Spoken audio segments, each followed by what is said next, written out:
Hello. Yeah. Are we streaming? Let's see.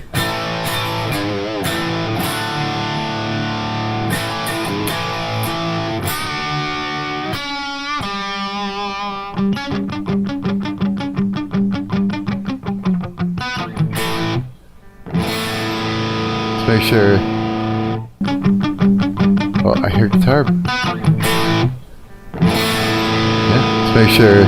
Oh yeah, okay. It's working. Okay, good. So yeah, it is, I'm starting late. Yes, I am. There is a reason. I slept a little bit longer than I was planning. And it's hair day today. So I had to put a little bit more care into my hair today, and I did, yeah. So that took a little bit longer. And so I got a text when I woke up. I was just like, I wasn't happy.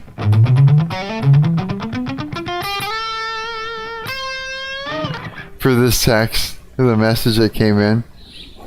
I hate when this happens, but it's necessary. It's just the landlord's like, hey, we're shutting off the power, the electricity to the building for a couple hours from somewhere between 9 and 11 a.m. I was just like,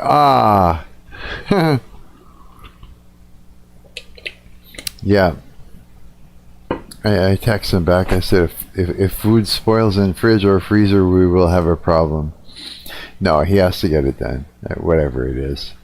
Yeah, I was just being all angry at the time, like, fuck you, you know. Yeah, give me another inconvenience, eh?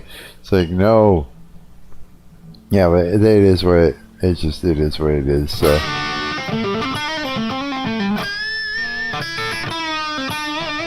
It's the first time I picked up my guitar today. I got to warm up a little bit. Looks like, hey, yeah, so pre-posterone's here. Yes, or remember testosterone? Pre-posterone. Pre-posterone. Right. Posterone. So it was like poster, but it's poster. Okay. That's it, yeah. I had to get that right. So I'm having my first coffee of the day. I'm not really awake yet.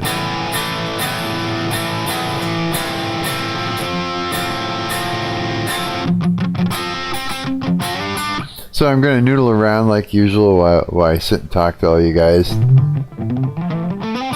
Because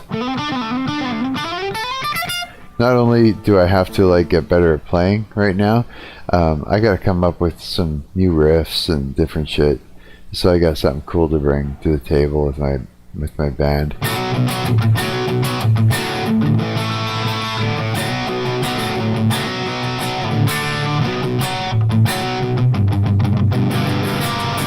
So I'm just kind of noodling around. So yeah.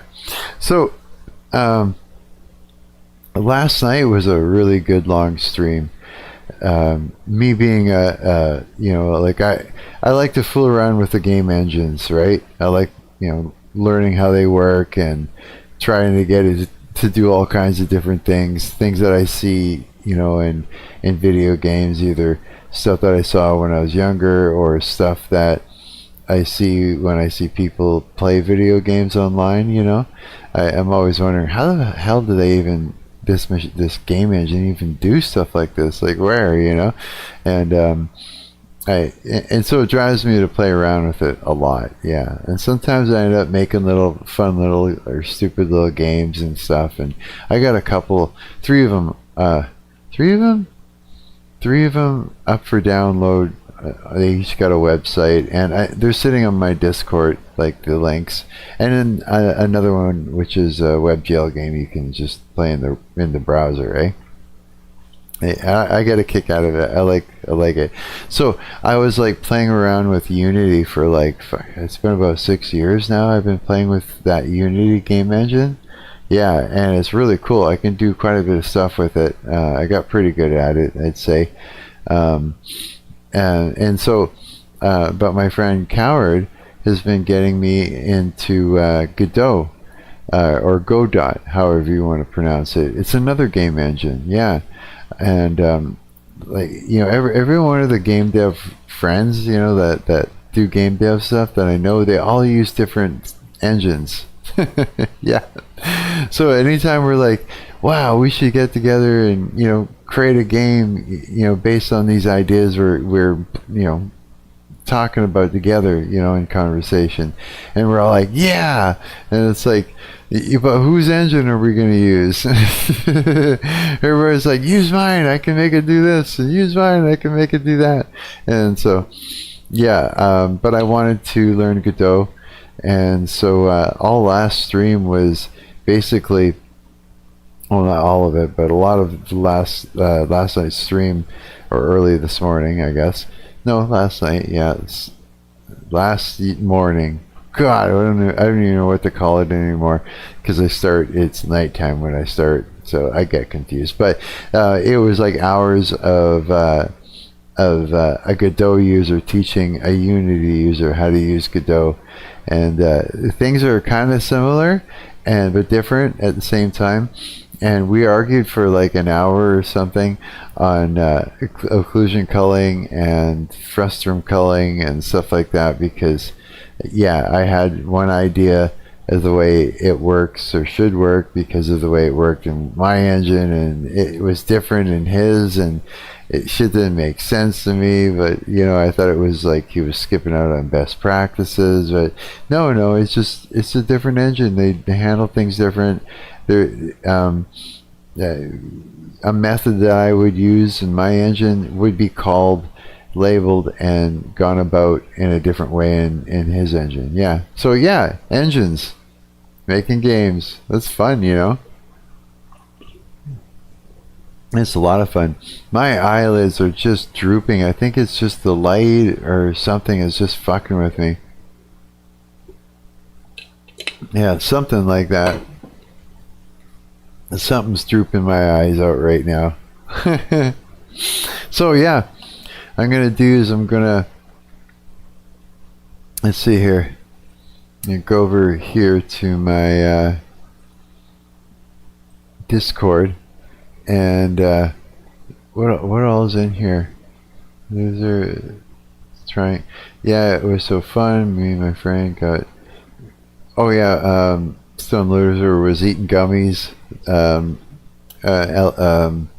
Psilocybin infused. You nut. Heroic dose. Jedi out of work. What is that, like from Star Wars? I don't even know. Like, also learned how to play pool. Oh yeah, that's right. Yeah, I read those. Okay, so I'm gonna go over here to General, and I'm just gonna literally open this up. So if anybody wants to come in and talk, and everybody will hear you talk, and all the things, you can pop into my Discord.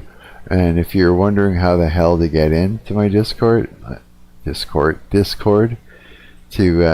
sit and talk and be heard, your ideas heard and whatnot, whatever, you know, you go over to here on my YouTube channel, and you look over here, and there's, see that link down there? It says Discord, you're invited. You click that link. It's an invite link that never vanishes. If that's a good way to say it. Yeah. And then yeah, that allows you to come in and have conversations with us all. Yeah. So yeah, there we go. We got that open. I haven't looked at much YouTube yet, not yet, but I did see some messed up stuff. Yeah, something about gay men and surrogate mothers and stuff like that. I was just like, what is happening? Yeah, it looked pretty messed up, what I was seeing. I will look at it in a minute.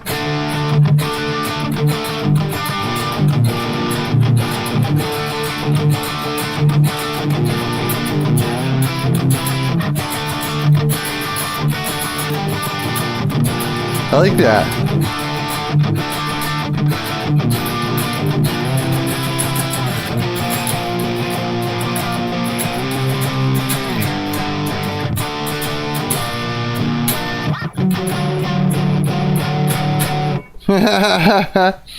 Okay, yeah, I'm gonna go over here to YouTube because it's always like a fun starting point for me because there's just so much going on that the talking points are endless. What is this?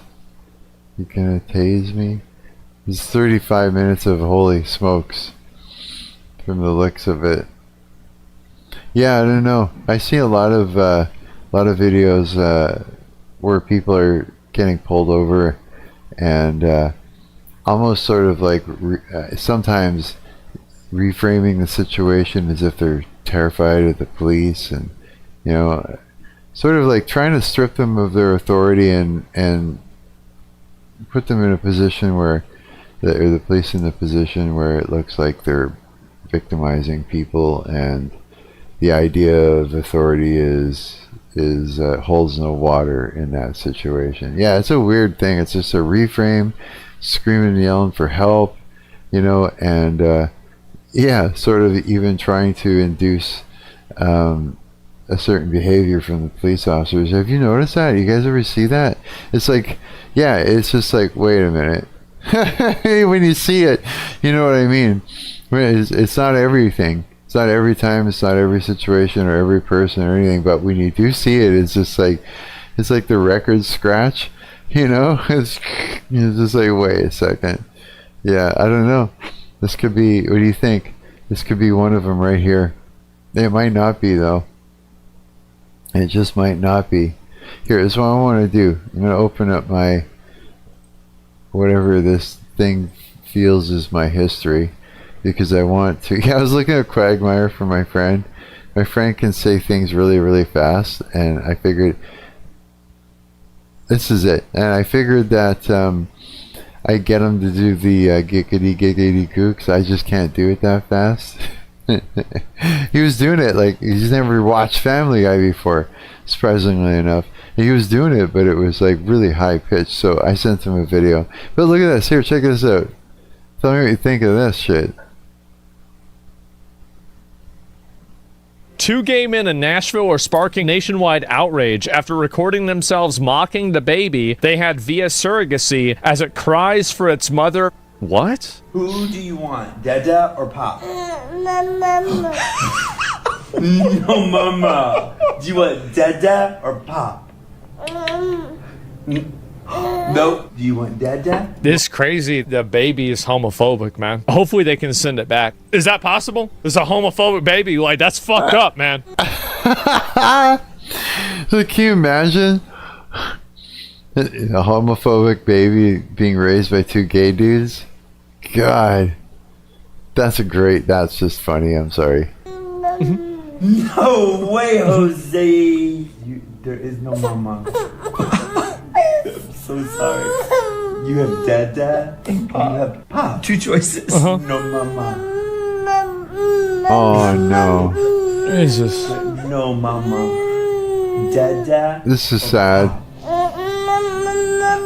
Jesus, man, that's sad, bro. Like, that's really sad. Like, wow, wrong. what the fuck? It hurts to see. Yeah, it's just weird as fuck, man. Also want to point out they went out of their way to post the kid in distress. They're literally trying to farm this. You're such a happy boy. You have two puppies and two dads? The look on his face when he says you have two dads, the kid's like, what are you fucking talking about? Oh. What is this? They purchased babies. Wait, what the fuck? Right? Babies. Right. They're just buying them? Is this like the checkout line? They look confused? Well, yeah. I mean, obviously they'd be confused. Look how old they are, though. And they're being taken away from their mom, and at that age, there's no way you're not going to know what's going on at that age. There's no way. Imagine the trauma from being that old, of being removed from your regular situation where you're being raised by your loving mother or whatever, right? I don't even know what would the situation be. That's the thing. What those babies, what is their situation, living situation before, prior to this? Because they're old enough that they've been around for a good time. You know what I mean? Long enough to like assess the situation. I mean, they can fucking see at this point. Nobody's blurry. You know what I mean? Like, what's going on here? Yeah, I remember, like, I'm older, so I remember, once you get past 40, you start remembering shit that you kind of lock away into your, the traumatic memory vault, right?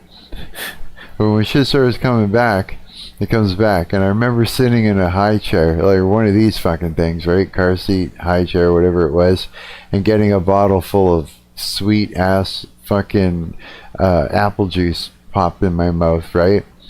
And there's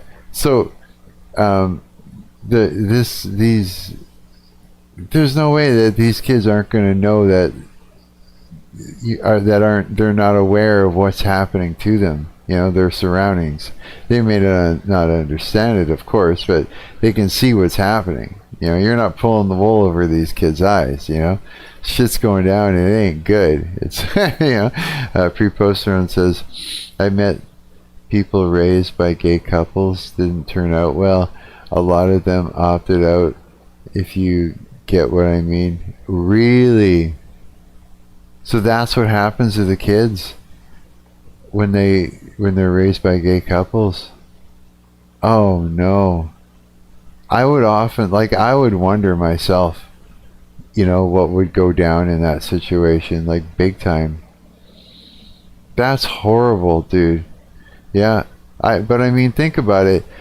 If I were to put myself in their shoes, like, and I didn't have a mom, I had two dads that, doing butt stuff together.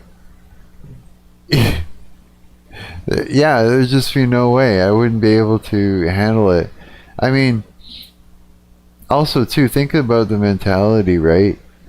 When you've got couple, like, I honestly, it's just not it's not a good experience for someone that's gay. Is they're not having a good time being gay, not as much as you think they are. I'm sure you've got male friends that are gay, and you've watched them go through many trials and tribulations to know that they're being tortured in their mind. You know what I mean? Like, they are not having a good time upstairs at all. And so the environment is going to be fucking straight up toxic, I'd say. Yeah, from the things that I saw. Plus the cringe factor is going to be high, The kid's going to grow up around people that are taking care of the kid, that are cringing out the kid. Kid's going to be, ooh, because someone is acting retarded, flamboyant.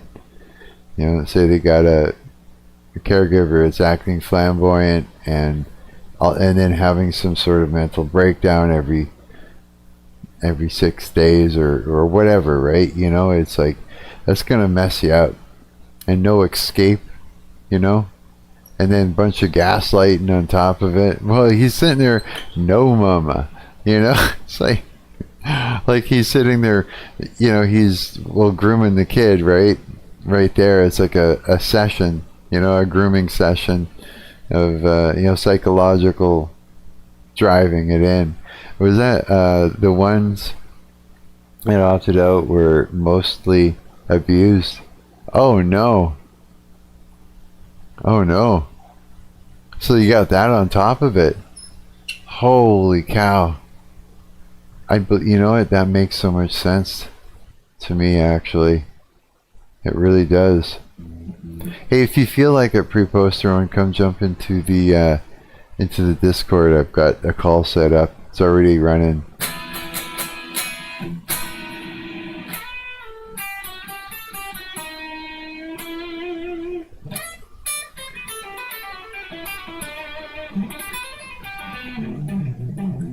Remember I was saying I was having trouble with my amp, where it's like too quiet is too loud, too quiet is too loud. It just kind of changes volume. I turned it on to, you know, it's just still warming up, and all of a sudden, out of nowhere, as I'm sitting there, I heard this huge, loud pop, just bang. I thought, oh no, it blew up behind me. You know, I was going to turn around and see smoke or something like that. There wasn't, thank God, but I was like, this isn't good. This thing's gonna like go tits up on me one day or soon or something, you know. I was been worried about it, sort of thing, right? Yeah, I have been. Hang on, let me get this to a decent level.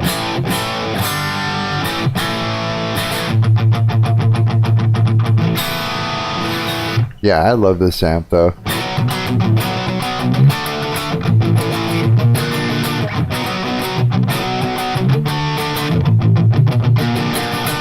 That's kind of neat. I'm like obsessed with these chords.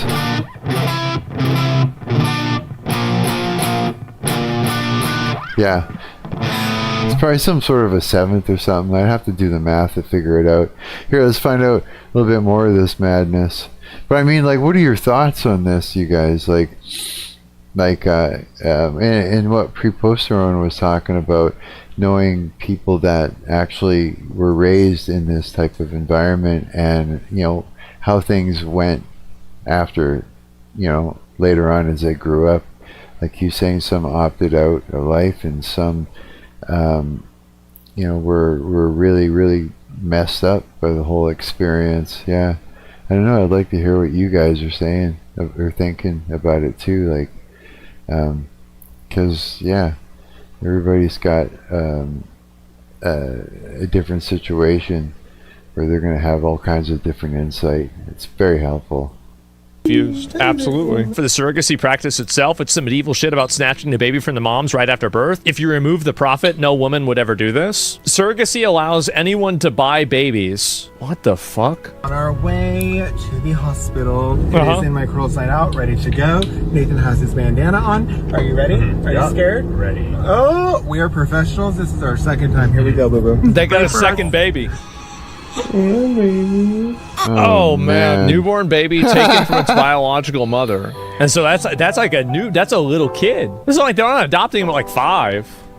They're getting spawn camped. Why don't people just adopt? Man. What the fuck? I don't know. For me, there was like this like very intense emotional connection with the baby like coming out, and it goes right on you. When a surrogate has the baby, do they hand him right to you guys, or do they hand him to her? It's up to you. Our birthing center had a copy of our birth plan of like what we were doing, what our preferences were, how we wanted to do it. I will say that everything about this seems like it is a perversion. It's a perversion. Yeah, that's how I feel about it too. It's like it's like I feel it in my soul that it's perversion, like it's perverted. The whole thing. It just doesn't. It's not right.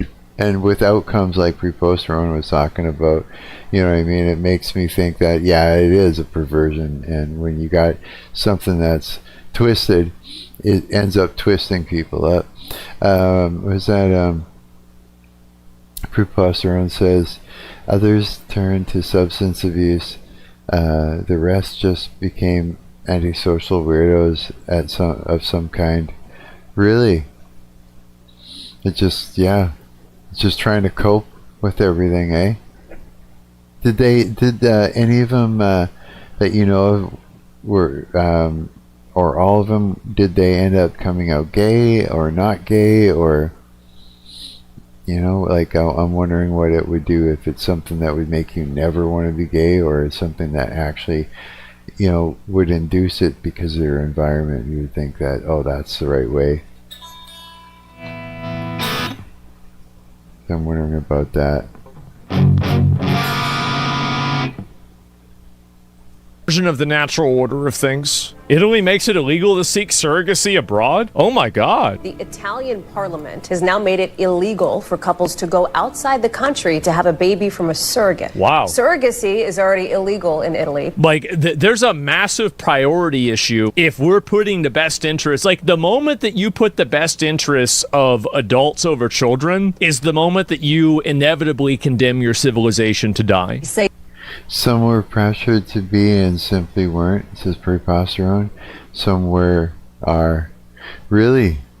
So it does affect. So they get pressured to be. Sometimes they get pressured by the fathers to do that, or the dads to be gay. Really? And some just were gay or something as an outcome. Man. Because that would be the norm for you, right? You know, if you're in that situation. This is about preserving women's dignity. It's obviously a huge blow to a woman's dignity for them to be used as a microwave for a baby and then have the baby ripped away from them and given to adoptive parents. It's absolutely like that. That is a very clear perversion. Effectively making it illegal, as you say, for Italians to go abroad to have children via surrogacy. If they do decide to come to the United States or Canada, for example, where it is legal, they could face up to 2 years in prison and up to $1 million in fines. Activists say it's going to hit some gay parents particularly hard. It doesn't matter. Wow. Like, why would you even think about that? Like, you're an activist. Their rights are not relevant. What matters is the kid's rights and, like, what's in the best interest of the kid. Why are you even thinking about, like, what gay people are not entitled to have some other person's kid? Like, how is this even a conversation? Hallie, she said that surrogacy is, quote, an inhumane practice that treated children as supermarket products. Yeah, that's messed up. Preposterone says not all had two dads, some had two moms, and a lot of those entered the opt-out category. Oh, really? Having two moms? No trans parents, though.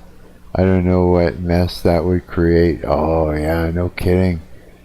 Because it would just look like cross-dressing or something to the kid, right? Man. Yeah, it's like, I mean, like, it just shouldn't be, it's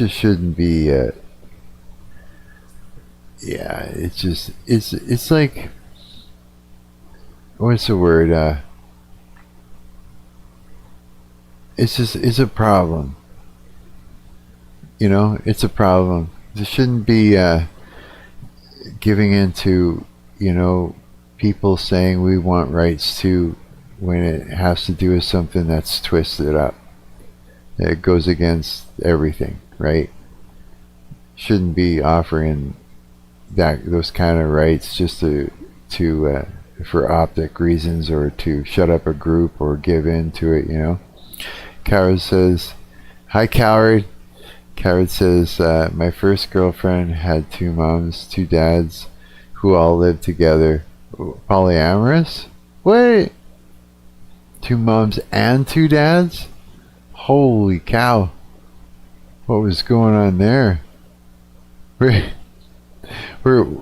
it was like, really, polyamorous? No way. Somebody call Onision. That guy's all about the polyamorous lifestyle, you know? Like, okay, so it's like this. If you look at, you know, all this homosexuality as it being demonically, a person just being demonically influenced, and then, you know, you've got a government that decides to allow them to go through marriage and vows and all that, and then now they can buy babies and everything else. It's sort of like, what's the word, where you're helping someone make a mess out of their lives and make a mess out of other people's lives so that you can stand there and go, look at me, I didn't do a thing, or I did do a thing, or I did the thing that this whole group does, and we're all going to shame if this not enabling. Thank you. Yeah, I mean, shouldn't be enabling any kind of bad behavior, period. You know, it's like every person should have just the same amount of rights to live and to eat and to, you know, be treated well and whatever. Everybody should have the equal rights, whether you're gay or not. But I mean, there are some things that it's like you got to draw the line and say, look, you know, this is perversion. You know, we're not going to enable it by letting you play house and pretend you're getting married and that God is okay with it, because he's not. You're just doing a ceremony that, you know, God's not happy with because these two men are being demonically influenced, right? You know what I mean? It's like, I know they wanted it to all be normalized, but that's the thing, is you can't normalize demonic behavior towards people. You're enabling a demon to torture a person and convolute their thoughts about their sexuality and have them do stuff to people of the same sex. And you know what I mean? It's like you don't want to enable a demon to harm a person, right? So the gay guy is the person, and then there's a demon, a principality that's influencing this gay man to be gay, is what I'm saying. So if we're gonna, you know, I'm pretty sure I just laid that out. Anybody with the brain can figure out what I said. Anybody that decides that they're going to twist up my words will twist up anything that anybody will say, right? But it still doesn't deny. You still can't deny that that's the fucking truth.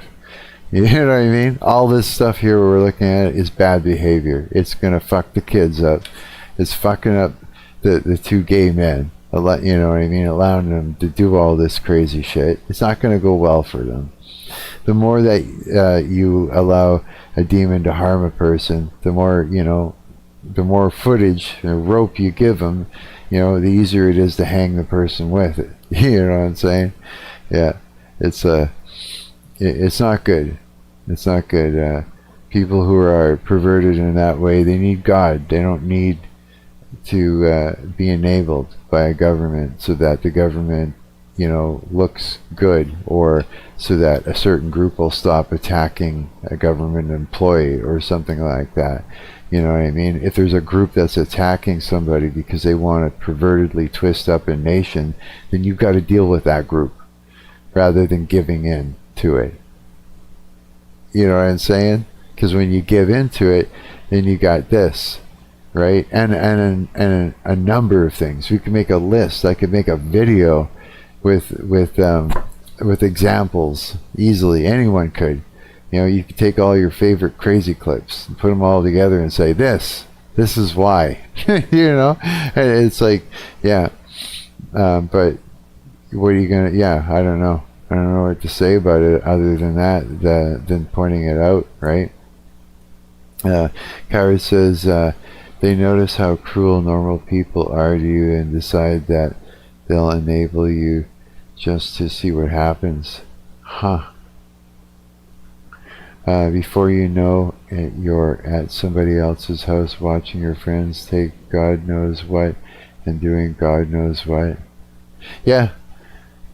No, wait, I didn't quite understand what I read. The first one is, they notice how cruel normal people are to you. They meaning the gay guys, the government, right? They notice how cruel. You're gonna have to come into the Discord. I can't figure it out. You're just gonna have to. I actually have the call open, so like right there. Yeah, it's open if you guys want to, or you don't have to right away. Hey, I hear a voice. Once ago. Hey, coward. You said that like just as I got. Oh really? Off my phone. Oh no way. Yeah, when you were saying it. You're saying they notice how cruel normal people are to you and decide that they'll enable you just to see what happens. Before you know it, you're at somebody else's house watching your friends take God knows what and doing God knows what. I said something before that, but I can... the whole situation I'm describing is like you're talking about all these kids with surrogate parents. Well, the surrogate parents thing is like not even that important. It's what type of parents those surrogate ones are. Like there's plenty of kids with adopted parents, and they like turn out, they turn out like kids who have adopted parents, but that's generally like not that bad of a thing. Yeah, my sister was adopted. Parents are weird. Sorry, Yeah, go ahead. I didn't mean to step on you. Can you repeat that? No, you're fine. It's just like the kid isn't screwed up necessarily because it like certainly being adopted like makes it worse. It's but that's not like the disastrous thing. No. My sister was adopted, like of course into, a regular male-female marriage type situation, right? It wasn't anything like that, but I remember she went through like a period of time where she would, for a long time, probably always was in her mind, but I remember seeing it manifest at a young age where she was doing like, she was having a fantasy and fantasies of who her real mom could be, possibly could be, right? And so that was always, on her mind. It was always on her mind. Like, I remember she fantasized that, I don't know if you ever seen, like, because remember, we're old, right? So, Dukes of Hazzard, remember, I don't know if you, I'm pretty sure you wouldn't remember watching it, because that's very long ago. But there was a TV show called The Dukes of Hazzard, and there were characters in there where they had, they were like hillbillies that drove around in a really fucking, I think it was like a Dodge Charger or some shit like that. It was all painted orange with a couple numbers on the side. And do you remember that show? Boss Hog and what's that? I said no, but I'm listening. Well, one of the characters in the show she would fantasize was her mother and stuff like that. I find that, yeah, I don't, like, she had a hard time, I think. She was kind of messed up. Yeah, and same thing with my daughter's mom was adopted, and her brother was adopted too, and they were both messed up as well. But again, though, it was, for them, it was their caregivers, period, But go ahead. The only thing for me is, like, I don't know if this makes me, like, some kind of liberal, but, like, a good adoptive parent is much better than a bad regular parent, you know what I mean? Oh, yeah. Yeah. That's what, for sure. But I know that is a little liberal, but the situation I was describing earlier is what I think really does screw up these kids, and, like, I don't know, almost ruined my life, is that, like, these kids who, because of their parental situation, they turn out like weird or odd, or like, like maybe they have surrogate parents, or maybe this is like a homosexual, right? Right. It's other students that ruin them, and I said like, what happens to those kids is they get snatched up by other students into thinking that there's a place with green grass. Oh. They think like, wow, there's these other weird kids. They're just like me, but like you realize, no, they're not like you. These are people, like the people who snatch you up are the people who won the social game. Oh. You haven't won. Right. That's right, because you went through, about this. This is more of, this is something that happens now compared to when I was younger. It is pretty personal to me, yeah. Yeah. You got a lot of great insight when it comes to this. Yeah, anytime if you ever feel like you want to tell that story, I think that a lot of people would not just resonate with it, but I think just hearing somebody say it, I mean, I have a bunch, like, the biggest observation I have is that there's like a sifting period. Really? Or at least for me, there was like a couple sifting periods where it's just, let's just enable you, and anything you say we're just going to agree with, and we're going to kind of coddle you. And I don't think that any of this is conscious. I think this is literally just like the students emulating what they see around them, kind of like the kids are like a large language model, and they don't know what they're saying, they don't know what they're doing, but they're repeating the patterns and repeating the demons that they see in the real world. And what they see in the real, what you see in the real world is horribleness. So they kind of enable you, and it's because I've told you about this before. Like, this is the idea in the modern time that people have, where you don't need to do something in order to be a thing. You know, you don't need to do something racist, for example, in order to be a racist. You have to, all that matters is what goes on in your head, and everyone is under suspicion. You are under suspicion of being a pedophile, a rapist, a racist, any whatever bad thing. You are under suspicion for it all the time. Yeah. And then anything you do is only evidence against or evidence for that suspicion. Wow, this is what's happening right now? I think you can see it everywhere. So it's I hate to be like I mean, I guess this is an example of being racist, but I think this is a distinctly like northern idea. Like, you ever hear like dudes from New York, how annoying they can be? They love to give you the visual that you're like, yeah, people from New York, they're not nice, but they are kind, which is like a meaningless sentence. But what they mean by that is that people from New York will like do kind actions and have a truly kind soul, all the while they are like not giving any performance to you. They're still like, hey asshole, let me fix your tire. Like, that's and that's like, to them this is a good thing. This is a natural, like, yeah. And it's like, but it's praising the natural state of a person, which, you know, me and you might know just because we have read the Bible. Right? The natural state of a person is not good. Like, and when I hear like New Yorkers talk about, yeah, we from New York, we're not nice, but we are kind. Like, we have a kind heart, but we're not nice outwardly. They're just okay. So they're rude, but they're kind. Yeah, it just, all that tells me is that their performance has two layers to it, where they make sure that you know that they're kind. Like, I need to like do something nice to make this asshole think I'm kind. And in the exact same thing happens with these school kids. It's the exact same thing that happened to me in school. Even though it wasn't intentional, I do not think any of these kids like were the Antichrist. But they probably, like, you get it just from observing the world around. I know my response to these things was the response to the world around me, which the natural response the world has is to just get fucked, right, and like not know what's going on. Right.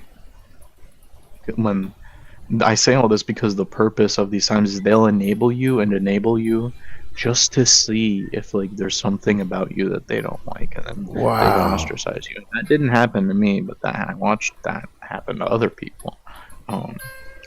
Wow, so it's like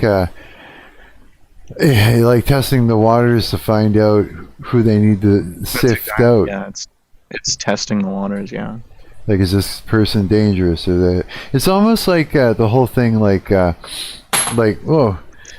myself, as well as a lot of other people that have this problem, is say you've got somebody that is like comes into your life or into the group that is like trying to that is narcissistic in the way where they actually want to cause you harm. Right, like the only reason that they're there is to cause you harm, right?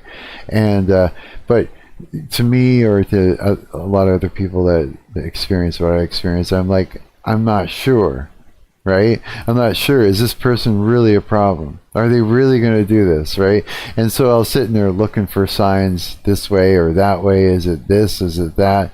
And I end up staying. I don't shut the door on it, right? I end up staying all the way to the end. To go, okay, it's undeniable now, and and they got me. You know what I mean? It's like it's just, I don't shut the door in time, right? And so the temptation to shut the door in the time, like, maybe it would materially benefit you to shut the door on time, but the temptation to do that I'm not gonna say it's coming from like Satan himself, but it's not coming from God. You know what I mean? Mm-hmm. I know what you mean. Yeah. I do, yeah. And it's like that's the thing, is I don't feel tempted to shut it. But I, from what I've been learning, I'm supposed to shut the door on people that are trying to be harmful. But if you don't know that they're, plotting and scheming against you, then you don't know. And if you're seeing little signs of it, and then they act a certain way where you go, oh wait, that's all in my head, then you're going to stick around until you finally, this person does what they're trying to do, sort of thing, It's right? not in your head. Like were the Pharisees and just in Jesus's head? No, but what did Jesus do psychologically to these people that were after him? He didn't do nothing. He let them kill him. That was for a reason, though. That was like a bigger reason, right? I mean, when did Jesus ever like attack something? Like, Jesus is the entire founder of the idea. If they hit you on your right cheek, turn the other to them.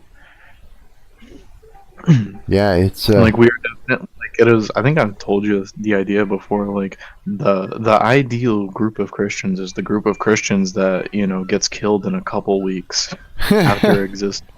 Like I know that none of people like to talk about, oh, but if a baby dies, does it go to heaven? And it's like it sucks to say, but the answer might be no, just because most of these babies aren't getting killed, for their faith, so. Oh yeah, if you think about that.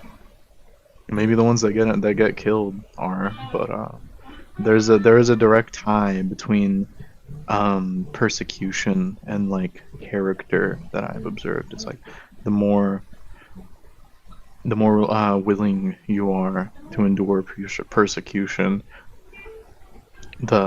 generally speaking, in a weird way, the better things turn out, just peacefully, not materially, but just in terms of your own inner character. It usually turns out the best.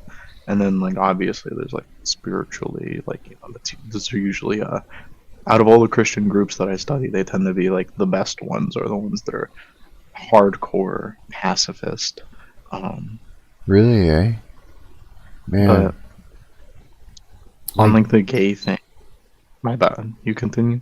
Oh no, like pacifist, meaning just being understanding that and patient, and loving a person and your enemy, even if they're doing what they're doing. It's like they don't know what they're doing. You know what I mean? Pacifist, as in the Catholic Church is going around killing all of us. What do we do? And then they just let the Catholic Church come and kill them, and they don't even fight back. Right, because they know that it's part of what's going to be going down, right? And if they just stick with Christ and have faith, then when they chop off their heads, they're going to be where they want to be and where they need to be. So it's like that, right? For them, for what? For the church that I joined, which is the Moravian Church. I think I shared a hymn that they wrote with all of you guys, and for them the idea is that it's not I endure this pain, but then a good thing happens after. It is the pain itself is a good thing, and they write a lot of poetry about dying and crawling into the side wound of Jesus, the one that the Roman soldier stabs and water comes out. They write these hymns and poems about crawling into it. Really? In a way that's reminiscent now of I don't know if you ever read modern poetry. You go on these subreddits, or you go on any of these websites where people try to write poetry. I don't. That's one of the most common things you see is oh, my girlfriend cheated on me. I want to crawl back into my mother's womb. Hold on, do I actually have a crush on my mom? And then the rest of the poem is just trying to realize, no, I don't have a crush on my mom. I'm just retarded. I don't. This is a really common thing. This is a really common thing. He is crawling back into the mother's womb, and for this church specifically, it was crawling into a new womb. You might say crawling from your mother's womb into the side wound of Christ. That makes so much sense. and they liked the pain. I don't know. It's like they got like a lot of the reason they got persecuted was because they handled persecution so weirdly, and they were like, "Come, kill us, we love it." Really? That's so bizarre. And it's funny. Like it was the church I go, like the Moravians. They were originally known as in their time they were known as the Unitas Fratrum. And they were one of 3 groups. The other 2 groups were the Utraquists and the Taborites. The Taborites were kind of like Bolsheviks, you know what I mean? They were kind of like screw you, Pope, and then they just started they would defended themselves. They were killing not Christians, but well, I guess they were killing Christians, but you know what I mean? They were defending themselves against Christians, and there's the famous Jan Žižka, who was very successful militarily, but ultimately Taborites who were willing to fight back, they died out. There's no Taborite denomination anymore. Really? The other one was the Utraquists, who they collaborated with the Catholic Church. They were like, okay, just give us a few of these doctrines and we'll play ball with you and we'll give you our money and tithes and we'll pay our debts. And those churches, where are they? They don't exist anymore. And the only church of those 3 that managed to exist were like the hyper extremists who had even more violent feelings toward the Catholic Church, but who refused to combat it materially. Wow.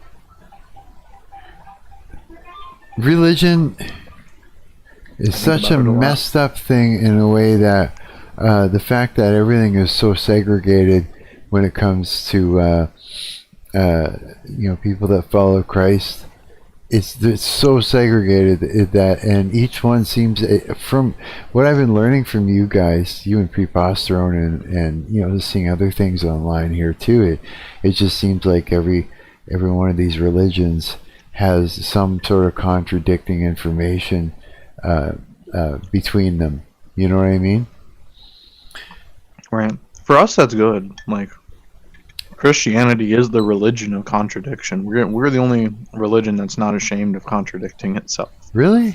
You might say we have the God of contradictions. We have the only God who is allowed to contradict himself, and the other ones, so like a Muslim will look you straight in the face and say there are no conflicts in the Quran. And it's like, oh, so your God is weak. That's how I hear it.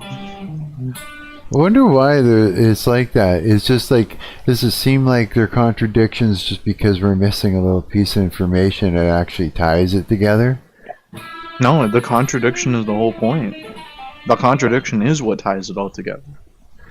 Give me an example. What would be the point of Jesus if he was like, if it's just God in an apparition and he's not actually a human being?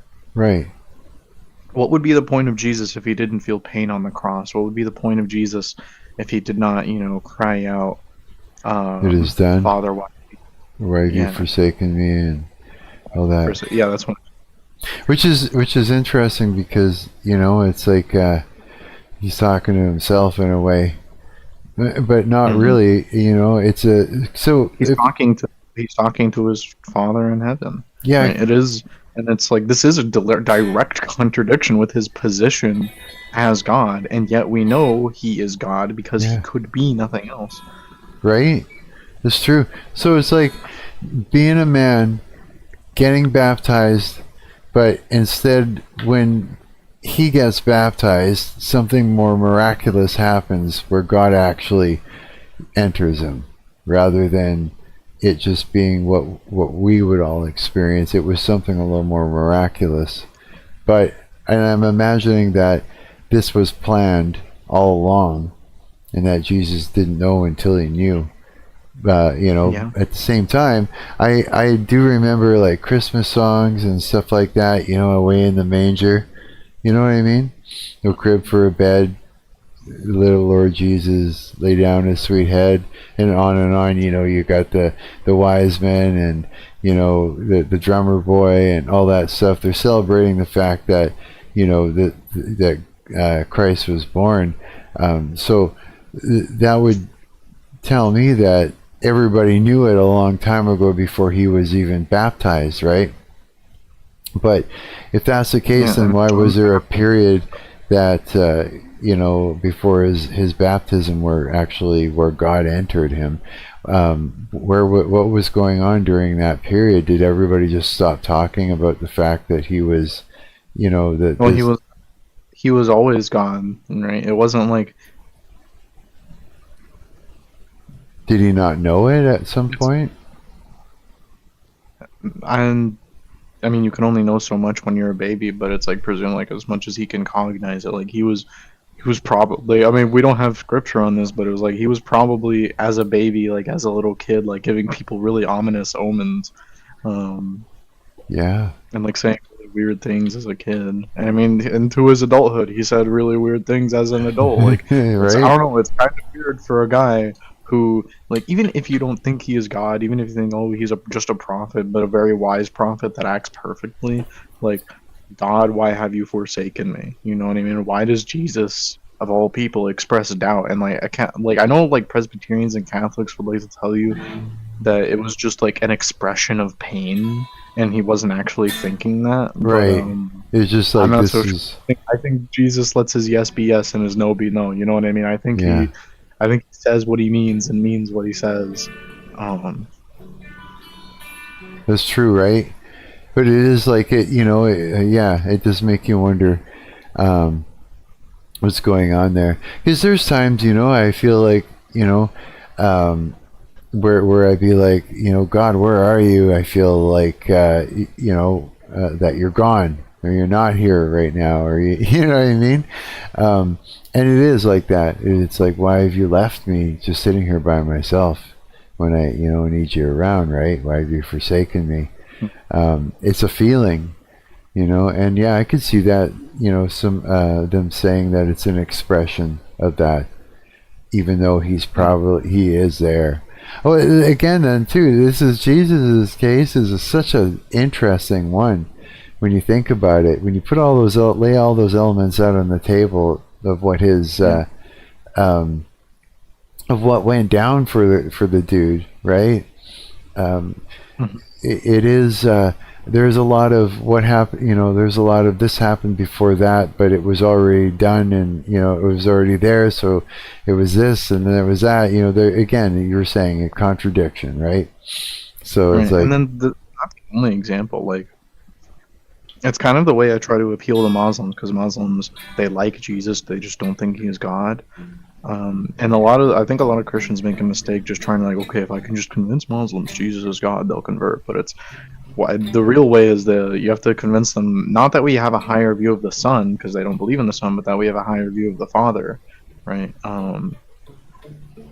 For example, Muslims believe in, like, spirit realms, and they believe in a soul.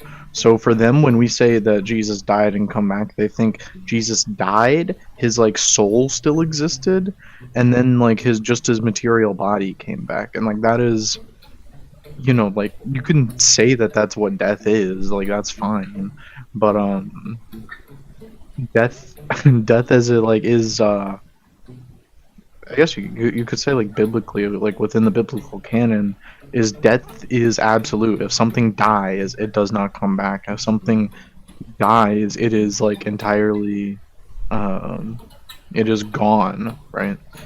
And it's within this understanding, like, we absolutely can say that, like, Jesus resurrecting, it was a resurrection after death, and that's a contradiction. That's something people don't get to do. Yeah. That's true. You don't get to come back after you die. Show me someone else. Show me, like, someone else that that can do that. Only, as far as we know, only Jesus lets people do that. Right. I love talking about God with you. And, like, our idea of violence, right? Like, whether you believe in total pacifism or not, like, I don't know, I think the Bible is pretty clear, at least, that you're not supposed to like it. We're called to, like, not hurt people. We're called to not be at least pointlessly hurt. If you really want to be super strict, we have to at least have a reason to hurt people if we are going to hurt people.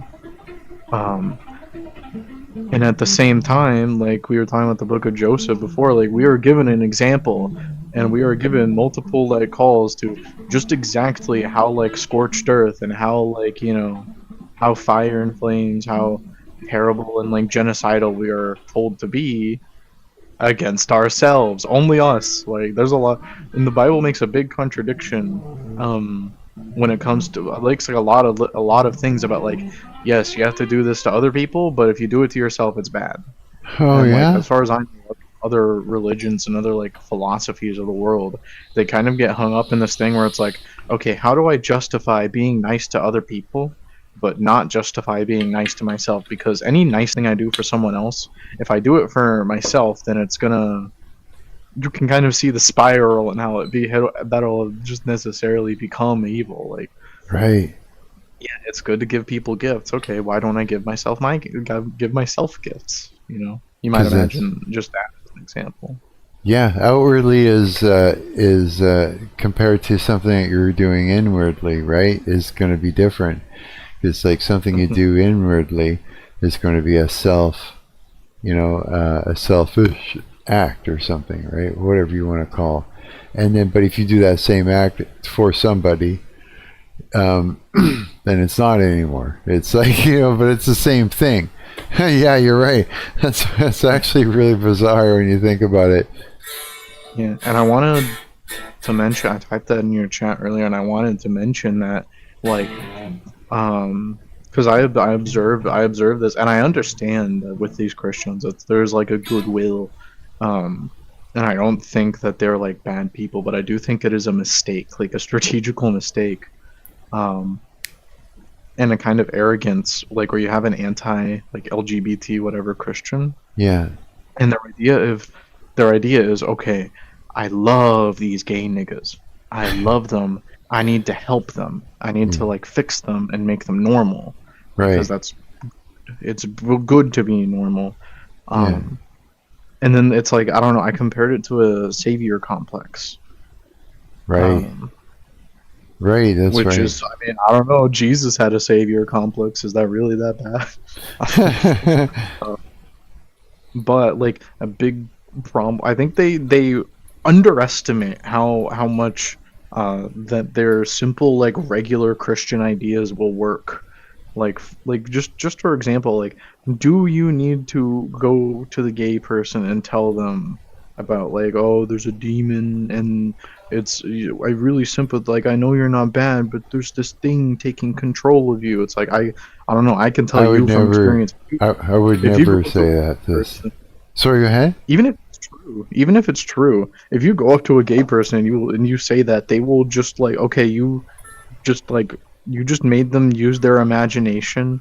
Like, they went into their mind, into their imagination, and like exploded you in their head, right? Yeah. And that's like, and I'm so serious when I say this, that because I mentioned this with the students, is the only reason that they're able to do that to all these like gay and like, not even gay, but just like all these weird kids, they're able to kind of just like, trick them, is because it's the idea like, oh, the grass is greener on over here, and literally the only way you can like help against that is to make sure that the grass is green where they already are. You know what I mean? Right. Is to like is literally showing kindness to gay niggas will make them stop being gay.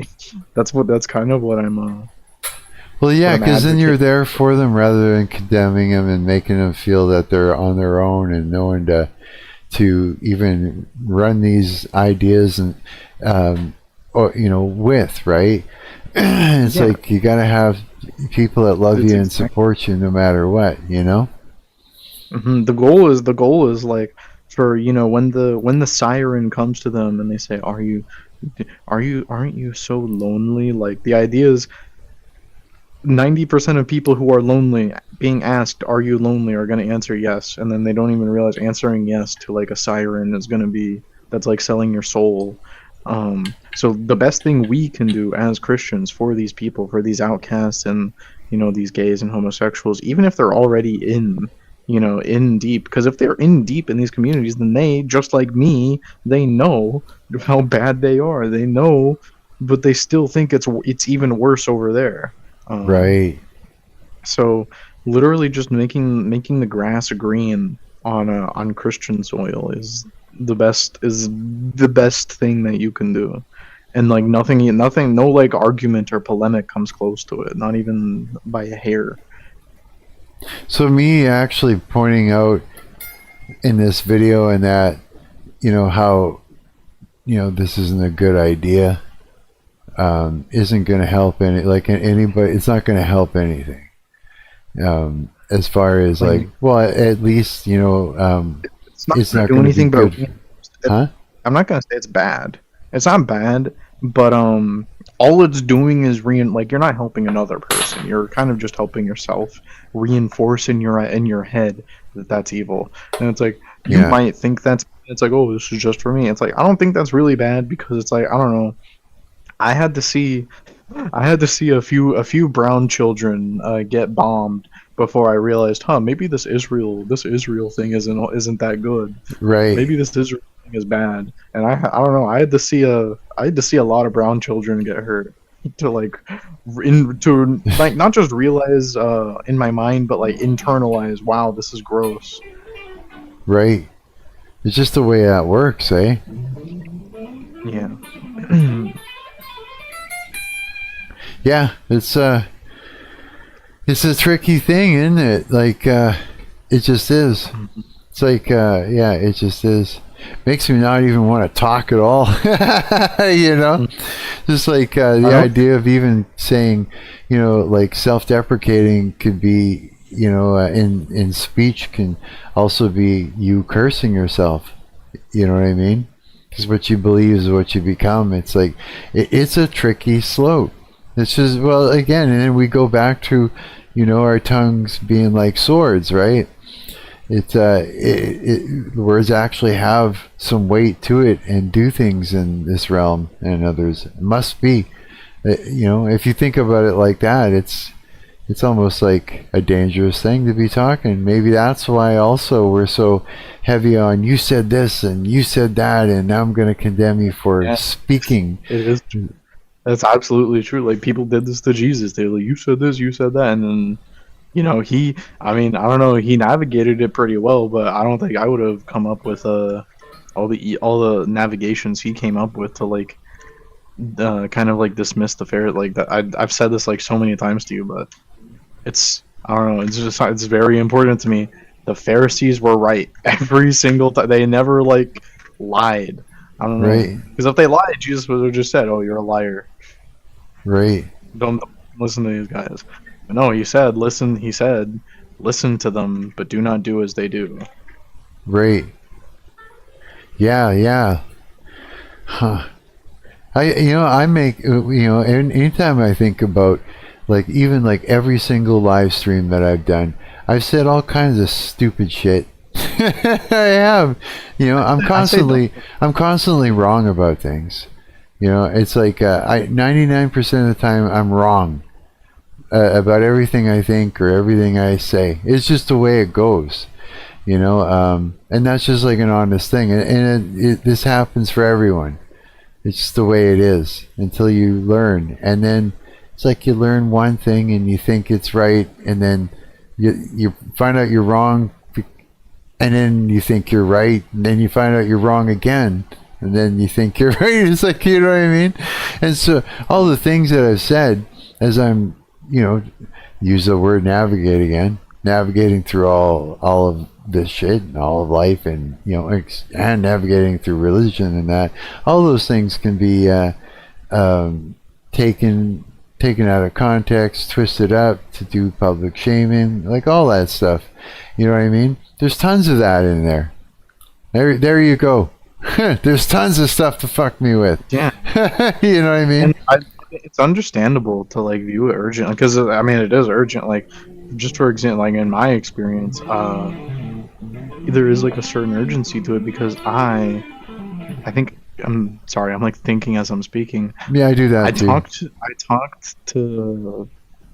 talked to this guy maybe 3 or 4 times in school before the next time I was talking to him was, and is what I read to you, is it was the 4th time I was talking to him was at someone else's house, someone who I didn't know, watching all my friends like do things I never saw them do before. You know, which is to say, you know, that was kind of I don't want to say traumatizing, because I mean, I don't know, I feel like I came out fine, but really, eh? you know, if I had to pick a traumatizing memory, it would definitely be like, oh, I have all these nice friends. Look, I have these nice friends. Maybe it's not so bad after all, and they're like me. They're not. I'm not like a social outcast anymore. Right. And then you just like doing Molly, right? And like blue, like, you know, that when neon lights. This was around the time that like people having like neon lights in their house became popular. So it's like, I don't know. To me, like, always kind of stood out. It's like a demonic image. Like I felt like I was kind of in hell. Like it was just like the walls were blue and the lighting was all blue, and like people were doing like Molly, man, and whatnot. You just gave me a memory too. I like tried to pretend to do it because even though I don't know, I'm just gonna lie to these people just to fit into somewhere, and this seems more like closest as you can get. I mean, it was either fit in or like actually do it, and I don't know. I think I kind of, in my mind, if I actually do it, then like I'm gonna be just like this, and I don't want to be just like this. Like, right. In my mind, like even back then, I'm kind of making it sound like, oh, I'm just a victim. I wasn't entirely just a victim, because like I still had like a lot of these like personal hang-ups. Like my biggest personal hang-up, even when I was like quote unquote one of these people, like my girlfriend. I told you about my girlfriend who, like, she had like way too many parents. She had way too many. She was like a sadomasochist, and like that was a bad relationship. That was a. Was it? I don't know. You could, just say. It might be exaggerating a little bit, but like just say a bad thing, and like either I did it to her or she did it to me. But like I completely lost my train of thought. I'm sorry. No. I remember you being in that place with the lights on, the crazy lights and that, and you're saying that you're pretending to do the things that they were doing, and it reminded you that you had a girlfriend that had way too many parents that was sadomasochist. That's where I met her. Really, there? No way. Yeah, she was like, I don't know if it's right to call them that, but she was like, I guess like a ringleader. She was I don't know. It was a weird relationship. I was like 16 and she was like 20. She was like my babysitter. And that's really? And like, and then like it was like, before that she was kind of just like a babysitter who was like, I don't know. She was like kind of weird. It's like a dream. That's a dream my come true. My babysitter's friends with you guys. My babysitter gets you like like my babysitter's the like way that you guys get alcohol and like Molly and stuff. Wow. And that's a dream come true. I mean, it was only 4. It was maybe it would have been if she was a little older and she was like, I don't know, she wasn't so insane, but yeah, I guess. But what I forgot that I was like trying to remember was a lot of my friction with these people, even in this time, it didn't come from like a good place. Like, I know that this isn't Christian. A lot of my friction with these people at the time was that my girlfriend like convinced me, because of the way I was, like, you know that you're a they them, right? And I was like, huh. And I kind of took pride in it. It was like my teenage version of white nationalism, I guess, was like, huh, I'm a natural born like that. Like I've just always been like this. I didn't have to like transition into anything. I was just always like this. So I always had this friction with these people. I was like, you're not real. You weren't born this way like me. You're below me. And they kind of, the ones that hated me because they knew that I was like engaging in this. Really? I was engaging like a purity thing that I thought I saw myself as more pure than them. Right. On this, and that's just to clarify, I was not better. I was not a victim, really. I was just, I guess a witness to it. But I was definitely not like morally superior. None of my problems with these people came because I like Jesus. Like, I don't think I cared about it. Like, if I had to really say, I don't think I cared about Jesus until like maybe like 4 or 5 months ago. Really? And like and I had, well, there was like a long time before 4 or 5 months ago that I was kind of like superficially Christian, and I just like thought it was like cool. And I wouldn't have said it at the time. I would have said, no, I'm genuine. But it's like, it's kind of like, I've heard a thing, and I don't know if it's true because I'm not old, but I've heard a thing that when you're a teenager and someone asks you like what moment in your life changed your life, that a teenager is going to list you like 20 different moments, but like when you're old, when you're like 30, 40, 50 or whatever, and someone asks you what moment like changed your life, it's because you've matured, you know like the one, know the one moment, whereas when you're a teenager well, let's put that to the test because I'm older. Let's put that to the test. Let me try and figure that out. Okay, so the moment that changed my life in which way? Because I guess the question's like intentionally vague. Like what made everything different? I don't know. About that's just what I think of as like an example of the immaturity of, even though I would have considered myself a real Christian, and I mean, I don't know, maybe I was saved, but I did not go into it that deeply. I wasn't paying attention that much at church. I wasn't oh, I see what you mean.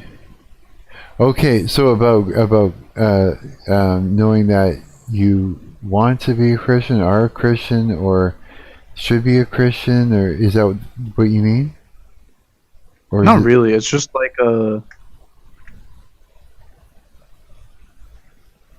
like I would definitely, like, it's hard to say because I don't want to discredit people who are like the way that I was, because I don't think the way that I was like particularly like in a like horrible. Yeah. Just like I think I was probably saved.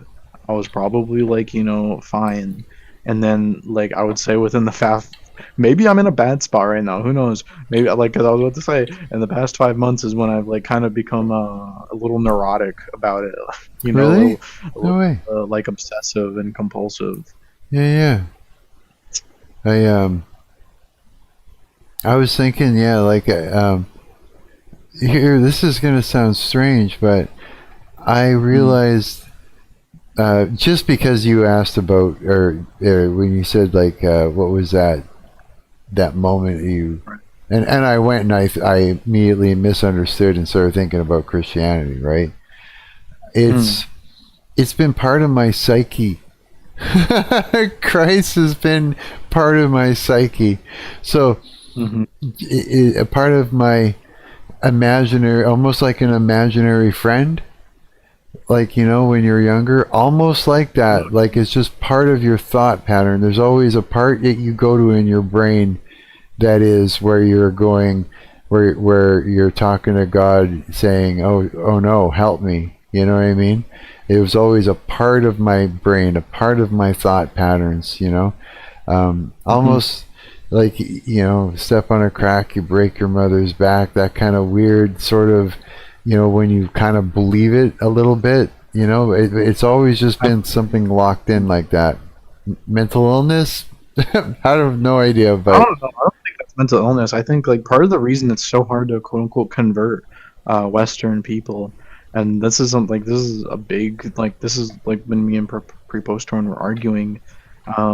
It's, I don't know, it's been kind of a big thing for me to realize that a lot of the reason it's so hard to convert and interact with and like, work with non-Christians in the US and like, just the English-speaking world in general, is because they are already, even if they're not like bona fide Christians, they are more Christian than they think they are, and they're a lot more Christian than we tend to think they are. Like, me and Pre-Poster, we were arguing about our atheist Christian, and it's like, I pretty much think like, they're pretty much just extreme. They're pretty much just like extreme versions of like Congregationalist Presbyterians. So you can actually, because of your ways, you can actually be following Christ and not even know it, that's what's going on.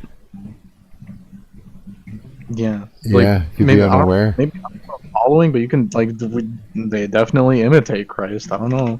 I've seen some pretty good atheists that remind me. Right? Like, I got a buddy in the hold on a second. Pre-Post Drone says, this is like the anger management scene, LOL. No, you are telling me, in quotations, no, you are telling me what you do. I'm asking you who you are.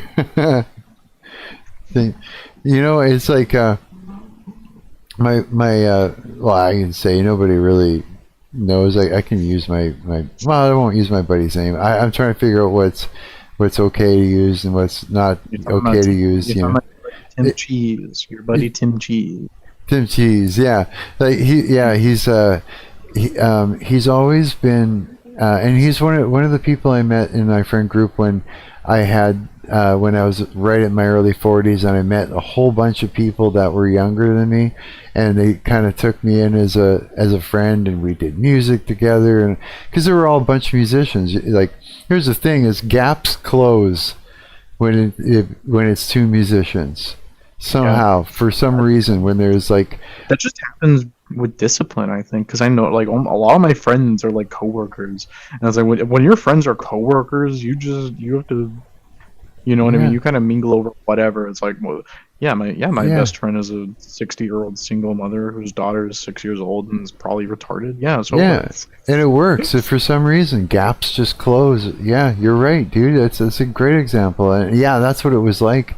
And so I watched these guys grow up basically from 19 to early 30s. Which is really awesome, actually, when I think about it. I almost got a tear come my eye when I thought about that there in the moment. But one of them acts extremely like a Christian in so many situations, but me telling him that pissed him off.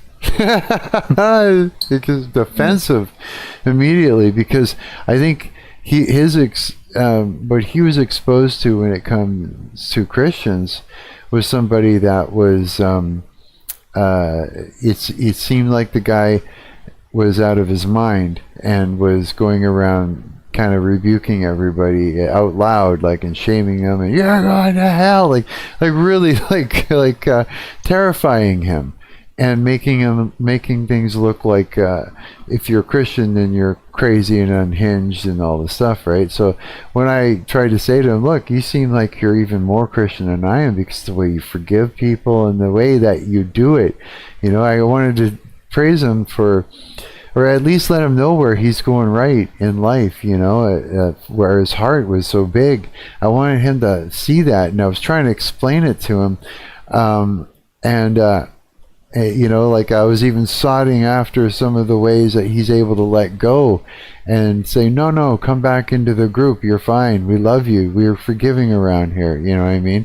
And then you could tell that he was forgiving, like over time. You could see it, right? And I wanted him to know that it was also very Christian. That he was actually more Christian in a way than I am, and so he just thought of his friend that was unhinged and going around condemning everybody, and thought that that's what a Christian was, right? And so, his response was, fuck you, call me that. I understand. No, I think I understand, but I think I have an idea of why he might have reacted like that, and I think because I have other atheist friends who are kind of like this, and it could very well be that like he heard you say, "Oh, you're acting like a Christian," and then you're like, what he read that as is taking away his agency. And it's like you're crediting something that I have worked so hard for towards like Jesus, even though I worked so hard for this. Right. Yeah, I guess so, because I'm telling him who he is. It's like in a way. Like a lot of artists, a lot of atheist artists will be this way, where it's like they don't like any implication that they did not work so hard to become a good artist. Like you can't say, "Oh, you're gifted." Like not even in like that doesn't even register to me as like a hyper Christian thing. Just to say you're gifted, like that can mean genes. Yeah, that too. Yeah. It's like they don't like it. Like you say, "Oh, you're so gifted," and it's like, "Well, fuck you. I worked hard." Yeah. I don't know. I get that temptation a lot too, so I get it. Yeah, actually, I get all crazy about that when my friends I go to show them something that I put, like lots of work into with game dev, and they go, it's clicked together. It's like, shut up, fuck you. It's like, you know what I mean? I did all this work, right? Yeah, I get defensive almost. Well, it's because it was someone was doing it on purpose to me for a long period of time, to tap on a nerve, so that later on they could get me to go off in front of the group. It was one of those situations. So that nerve is still tapped on. So as soon as somebody, I go to show somebody, look at all this work that I did, I was able to come up with this and come up with that, and found out that, together it actually did a thing that, was unexpected. And, I'm kind of like, hey, that was a long journey, and I want to share that with you. You know what I mean? And so when I do that, and then someone just says, "Oh, you just walked down a path of 4 steps," you know what I mean? It's still there. It's still the guy who made that nerve raw. Yeah, which is shitty, you know what I mean, kind of thing. But it's like that, it is like that in the same way. 1 second, Coward. What was it? I figured, pre-poster on says, I figured I'm onto something since that message got auto-popped. Did I hate something you said? Coward was along the same lines. My pop message was, atheism is a lot like ODD. ODD. Odd, maybe, or he means, or something else. No, like the disorder. What is it? Oppositional, deviant, defiant? Oppositional defiant disorder, I think. When you get a chance to pre-poster, and you're welcome to come join us in the Discord. Yeah. That also goes for anyone that's listening. Sorry, go ahead. I was just talking more about atheist people, and it's like we mention these things like, what do you like? So being insulted at a Christian saying that your works, like, you didn't actually work for it, that's not very Christian. But like the idea of even crediting these works, of giving credit to yourself, like giving any credit at all, is like they are falling into the Christian like framework with that. It is conceptual to them. You might say it's like a proto form of, it's like a primitive form of Christianity, just because they're coming up with the idea that it's possible to credit their skill to God. And if it was impossible, they would just laugh at it, Right. But they take it seriously and they get hurt. Oh, yeah, that's right. That makes sense. The pre-poster on says, can you read the chat, like how you're set up with your setup? Were you at your desktop? All things, but the moment you mention it, they must oppose. Naturally. Yeah. So I'm ODD. You can always respond to the chat if you want. Like, go ahead, jump in, take some agency over what we got going on. So yeah. By the way, I really love this. I really enjoy doing this and talking about these things with you guys. It's like super interesting. Yeah, it is. I think pre-post runs right that it's all like ODD. It's like and it's, even if you're a Presbyterian and you believe in total predestination and like zero agency over our free will, like, how do I put it? When you are told these things initially, it is like, even if you can in completely goodwill be hurt at the implication that like you're not able to serve God. It's like, even if you want to, you might be hurt at the idea that you don't actually, and it's just like when your mom tells you wash the dishes, right?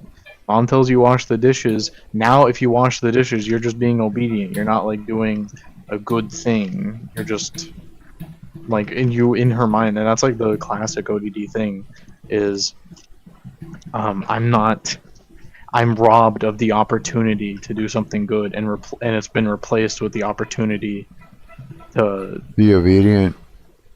I guess so. Yeah. Yeah. Although they can still recognize like these are not. I don't think these people are fundamentally like anti-authority or anything. It's just like they see respecting authority as its own thing. But like when it is especially bad to these people when the authority tells them to do something that they already wanted to do. Subservient, he says. Subservient's a better word than obedient, I think. Yeah, I'd rather like instead of saying somebody comes in and says, clean your room, or if I'm like I'm gonna clean my room, it's two different things. You know what I mean? With the same outcome. In your room, it has the same outcome, maybe not as good though. I think but it's true. If someone tells you to do something rather than if you decided that's something you want to do, it's huge, even though it's the same task, right? Yeah, I think ODD specifically, like I think that is, I don't even think that's a disorder. I feel like that's kind of normal, and it's what is ODD again? Sorry. Opposition defiant. It's what we're talking about. It's like people who they encounter this situation and they like hate it. They particularly hate it. And I'm saying I think it's like an empathy thing. It's because like if you're, oh my god, I accidentally sent the message. It's a particular thing where like for example like with the washing dishes example, when you're just being subservient and you have the idea that you're just being what you're told, I think these ODD people, because you might say they have a heightened empathy. I would just say that they're more focused on an empathy. They see that they like project themselves onto their mother, and they see like my son hates me. My son's only doing this because he's afraid of me. And that's what they think their mother is thinking when she tells them wash the dishes and then they actually do it. They much prefer the situation where it's, "Aw, my precious son is doing the dishes for me. He's so kind." Yeah. Right? Yeah, that's true. And as soon as they get the clarification that it's like that, no, you're not being subservient to a threat, you're respecting an authority, then it's fine. Yeah. Wow. And like I think this is a pretty normal reaction. I just think these people are like highlighted at having something else purely because they react to it more. Right. Wow. The difference with ODD, this is pre-post for me. He says the difference with ODD is that they will oppose even at their own expense. I can see that. Wow. Man, talk about like arbitrary. What's that? I was just saying like, oppose at your own expense. I feel is a little arbitrary, just because, I mean, it starts at your own expense. It starts kind of at your own expense. It's like mom tells me to wash the dishes, and I shut up and refuse to do it. Like that's already at my own expense. It's like, what difference does it make if it's like, I shut up and then I go a little further, right? And I like let her beat me just because I don't want to do what she told me to. Right. I think I don't know. I can see that being like a delimiter for ODD, but I also don't think ADHD is real. I don't think most of these mental disorders are real. I think these are just normal people who are categorized purely because we have developed the mathematical and observational tools to categorize them, just because like their numbers read different. That makes sense, Mm-hmm. Yeah. This is all making me think to the point where I can't even respond.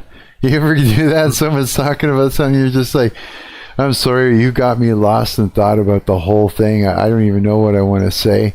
As I'm listening, I'm having memories of being in situations throughout my life that completely pertain to what you're talking about exactly. And there's just so many things so many memories and so many thoughts that I'm having about it that I'm finding myself, you're finishing your sentence and I'm just like going, Mm-hmm. You ever get that? I'm sure you do, right? Oh yeah, like all the time. It's kind of what I'm experiencing at the moment. I don't know. They should invent a form of conversation that's just like fixed rate intervals where it's like one person, okay, now is your speaking time and now is listening time. I realize that makes me sound like hyper autistic, but I don't know. I think it would be beneficial to conversations worldwide if we were given more time, I guess, to think before we have to respond.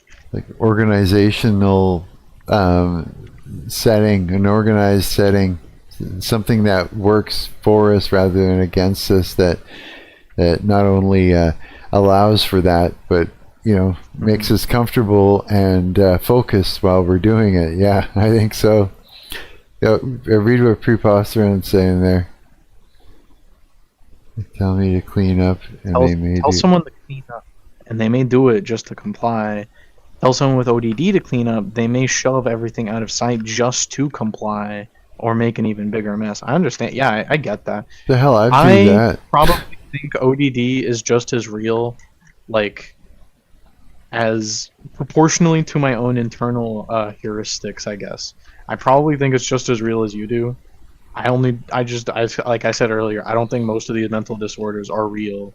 It's like, I think, like I said, ODD is just like a kind of, you're more bothered and kind of rightfully so. Just like, a lot of things, like if you listen to these mentally disabled people, with a few exceptions, there are mental disabilities, but in a lot of cases, it's like, oh, you're kind of just right. I just don't pay attention to it that much. Right. That's been my experience listening to mentally disabled people, which I've done for a long time.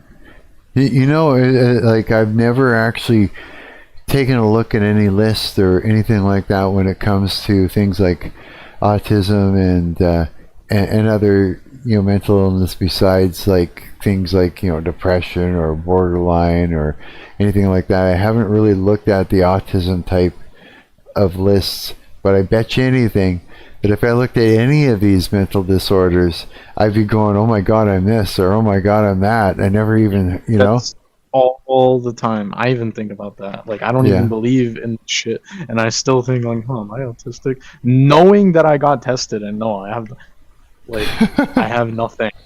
And I was kind of mad about that time. Like, really, I don't get anything. Nothing's wrong. Nothing at all. I don't get a cool label. Yeah, it's like I brag about it now, but at the time I was kind of mad. I wonder, like, you know me pretty good now, after having all these conversations and that. Would you say there's any signs of autism for me, or anything weird like that you would notice? No. Oh, I don't get the cool label. Damn it! I want the cool label. I mean, in your defense, I don't think autism's that cool. I probably shouldn't say it on your YouTube stream. I am particularly bothered by autistic people. Oh, are you? Oh no. Like being surrounded by like I used to think it was so cool. I would tell people, and then in retrospect, I feel kind of bad for it. But I used to like brag to people, like, yeah, my girlfriend has BPD. Oh yeah. Yeah, just because I thought it was cool, and it was like, I don't know, I would lie to people, just because I know that me and my mom have like narcissistic personality, like traits. I know my mom. Mm-hmm. I used to have that. You do the same thing about the bipolar girlfriend.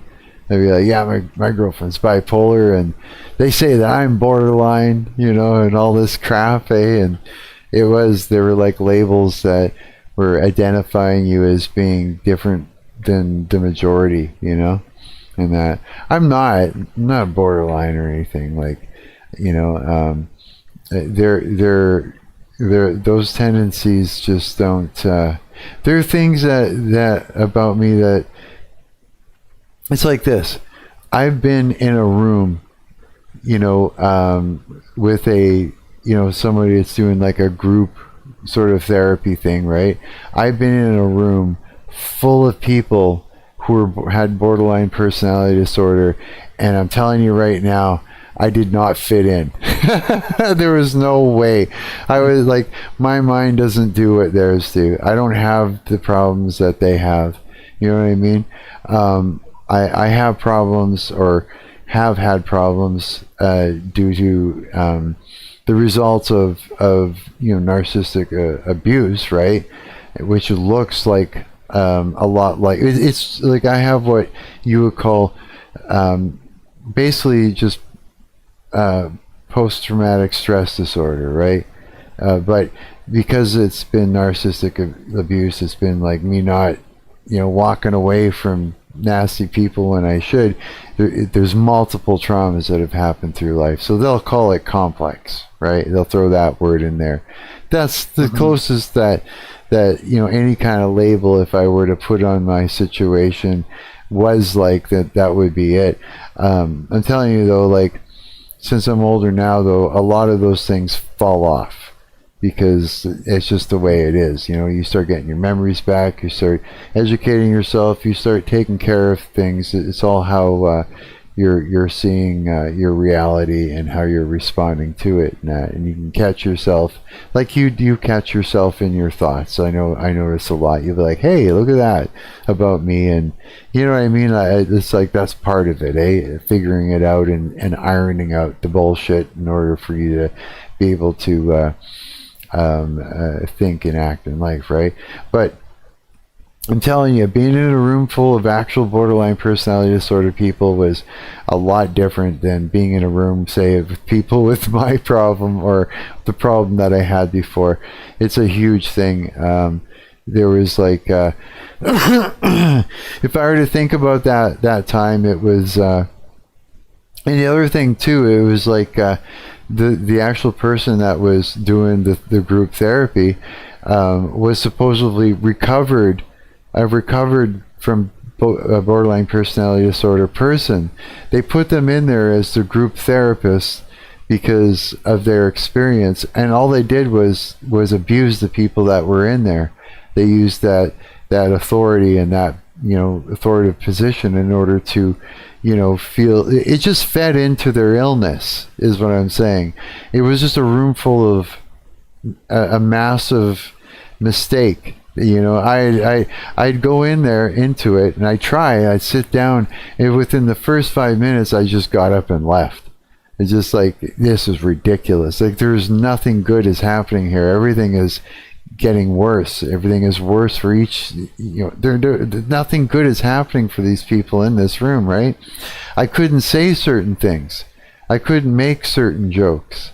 You know what I mean? Because everybody would have like a reaction, like a loud reaction, or I'd have like the person that was doing the group therapy shout at me. You know what I mean? And these are for normal things, normal conversation. Nothing has it's almost like being in a room, being on Reddit and having a power Reddit moderator. Like, say, I'll go and I'll make a post in say like the 3D Unity subreddit, and say, hey, this is what I'm working on. Here's some questions, here's a short thing and a little video, right? Like you guys are doing. And then all of a sudden I'm banned from the community, and they tacked on a bunch of weird reasons why. It was like, there's nothing you could say or do that was correct. Nothing you could post that you're not going to get banned for, even though you think you're posting the right things. That's what it was like being in that room.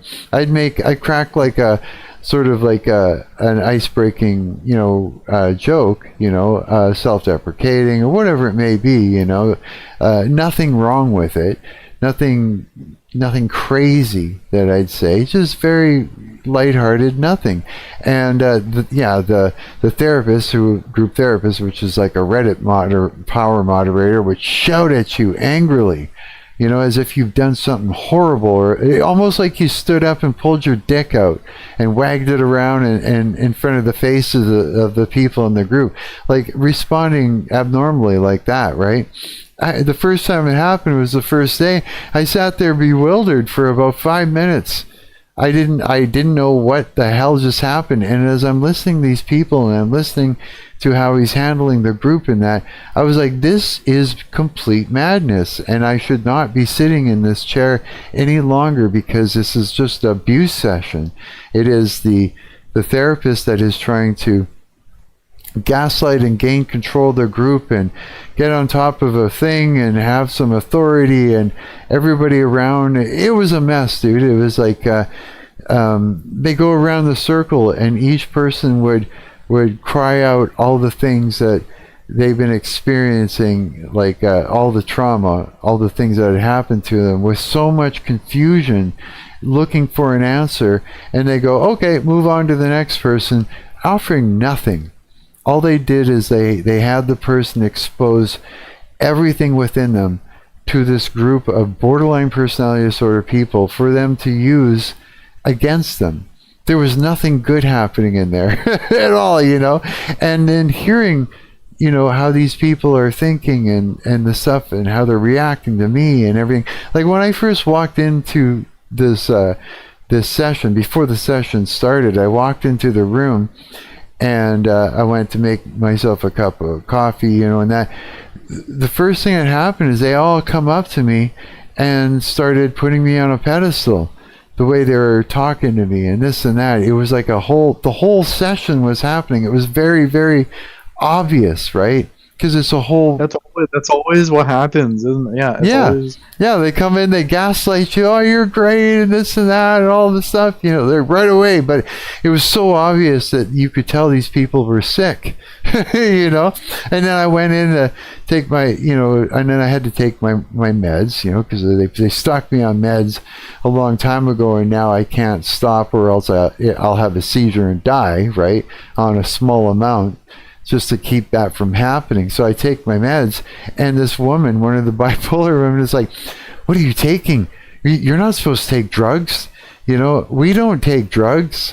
That's you know, you don't take drugs for what we have. And then right away they went in, took off running, going, he's taking drugs. He's taking drugs, like exploiting it. And I'm just like, what the fuck am I walking into, right? Holy shit. It's like, when I think back on it, I should have been running that fucking thing. You know what I mean? It's like I should have been running that fucking that whole thing. But you know, I was the only sane person in there. Yeah, it was a whole fucking madness of things. Like I kept trying to go back to the group. Each time I'd sit down with and then it got less and less. It was like. Then it was like 4 minutes I could only take. Then 3 minutes I could only take, down to like 30 seconds where I'm like, why am I here? And I'd leave, you know. It was not a good situation at all.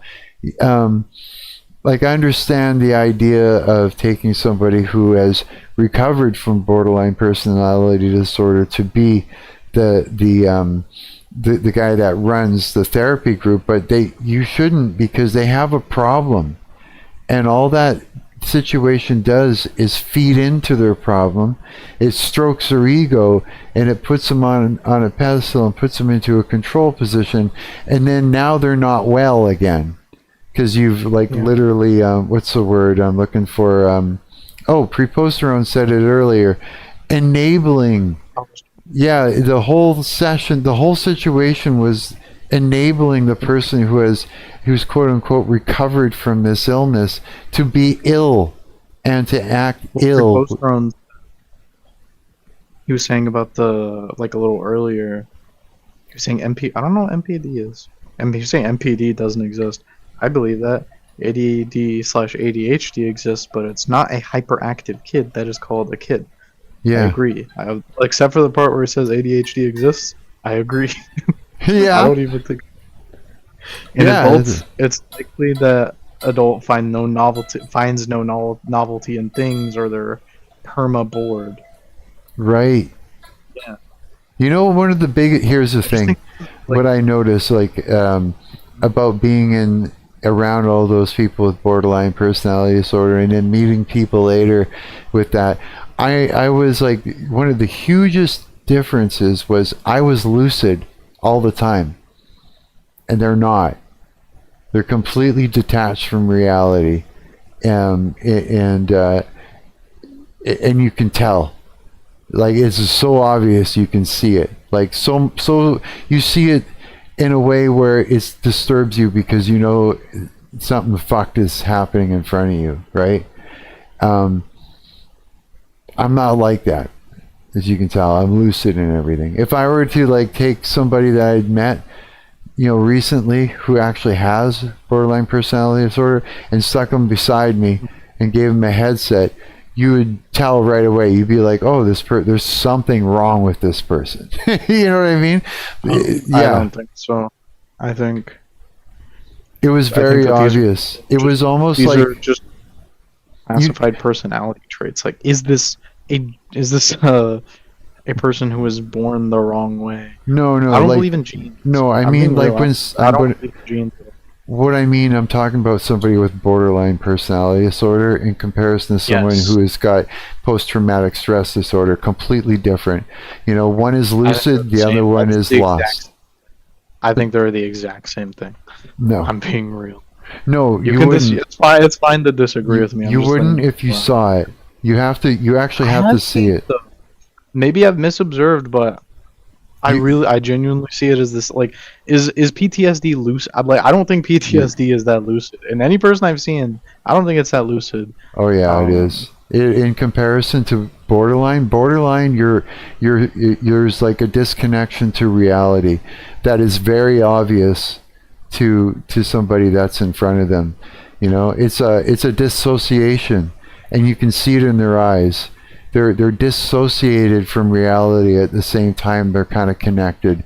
It's a very disturbing thing to see. When you're not borderline, you're not going to be dissociated like that. That is, I think, the best way for me to explain it. Yeah, for sure. But there is similarities. It's just that one is really detached from reality as a result. Yeah, for sure. I do comprehend. I also want to clarify. Sure. I do not want to like murder and kill you just because we have a disagreement about like mental health. Oh yeah, absolutely, yeah. Oh, I know. I'm fine to just disagree. It's like I don't need you to change your entire worldview about mental health just because like some white boy. Oh no, I know. It's just like, it's sort of like I'm just saying, dude, wait till you. It's like this.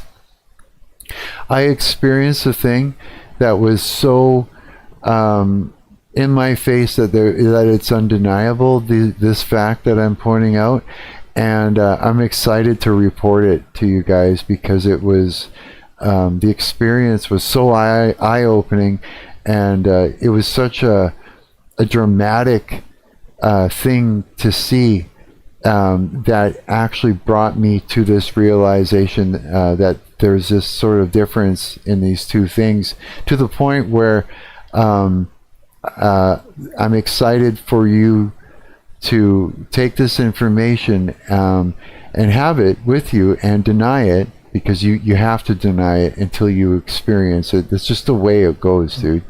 And when you do, what I'm excited about is when you do come across this, you're going to go, oh, I see it now. Yeah, and then I'll be like, yeah, you got it too. Be like, yeah, I'm excited for that. Because that's just the way life is. It's like this. If I tell you not to go and do a thing in life because bad things will happen to you, you're not supposed to not go and do the thing. You're supposed to take that information I gave you and then go and explore that thing, so that way you can find out, and you can use that information I gave you as a guardrail, so that way you don't actually fall off the edge of the cliff while you're exploring it. It's just the way it goes in life, dude. You don't know until you know. You know what I mean? It's just it. I mean, you can read about things. You're gonna have experiences that I haven't had, and I'm gonna have some that you haven't had. And again, it's like we've only got what we know in order to come up with conclusions about, and it's very exciting for me to, for sure, as my personally, I get really excited to report an anomaly that I've experienced. You know what I mean? Yeah. Oh, absolutely. And I'm telling you, like, after I seen that, after I've experienced that, it was just eye-opening. It was something that I didn't get until it happened. I read about it. I tried to understand it, from a logical, sense with, from the literature, but it didn't make sense. I didn't see it as a difference until I saw it, until I experienced it and interacted with it, a numerous amount of times. I thought for sure that I was borderline personality disorder until I interacted with people that actually had it. And then I noticed the difference. And the reason I'm bringing this up too is because when I say I learned a lot about complex post-traumatic stress disorder and how it can look like borderline personality disorder, and it's like, no, it doesn't look like it. It doesn't, because of the one big deciding factor is the dissociative state that someone with borderline personality disorder experiences, and that is so obvious. It's almost like they're in a trance. That's what it's like. It's like they shut themselves off from what's in front of them, and they go inwardly, and they start experiencing reality from the inside rather than from the outside. And it's so obvious. It's like somebody is in a hypnotic state, and somebody who doesn't experience that, someone who has a complex post-traumatic stress disorder, doesn't have that state of that degree of dissociation. They may a little bit, but it's more in thinking about and trying to understand things. It's not like in the moment where they're in a disillusion sort of. It's not like they're in a trance. But someone with borderline personality disorder, when they're in front of you, they're in a trance. Yeah, they literally flip it, the whole thing, and outside is on the inside, and inside is on the outside, and you can see it. Yeah, and so again, until I actually saw it in front of me, thinking that I was the same, and trying to interact with these people, and seeing how obvious the thought process was. It was just night and day, and I'm excited for other people to see that themselves, because there is a lot of confusion behind the two being one and the same, and knowing this now, I think that any psychiatrist that cannot see that is a fucking idiot, because it's that obvious. And if they're not an idiot, they're just trying to hold on a second. And if they're not an idiot, they're just trying to use the DSM-5 manual to sort of zero somebody into an area in the manual so that they can go ahead and start medicating them and billing their insurance company. You know what I mean? It's way too obvious for now that I see it. It's way too obvious, and I think it brings me to the conclusion that there are a lot of really real dark things that are happening in psychiatry. Yeah. So there we go. That's what I really wanted to get out there. Yeah. Go ahead. What you got to say about that now? I'm just saying, like, I guess, like, the person you're dealing with a fucking idiot right now. You know what I mean? Who? But that's me. You're not an idiot. Oh no, you're no idiot. I 100% make that conflation. BPD, PTS, same thing. Who cares? Same thing. I think like person with who developed a mental issue later on. Like the only thing that separates BPD and the PTSD to me is that a lot of times people say they're born with BPD. And it's like, no, you weren't. No. You were not born. You were made this way. Yes. In the same way, PTSD, it's always you're made that way. Yes. Yeah, exactly. And other than that, I just think that. But preposterone said, I had to do a psych eval for a job before, I ended up having a 30-minute discussion with the psych lady over how absurd a single question was. That question was, do you have any delusions? I agree I agree that's a fun. That's why like you're saying all the stuff about like, oh, the lucidity of people with PTSD, and it's like, how do you know they're lucid?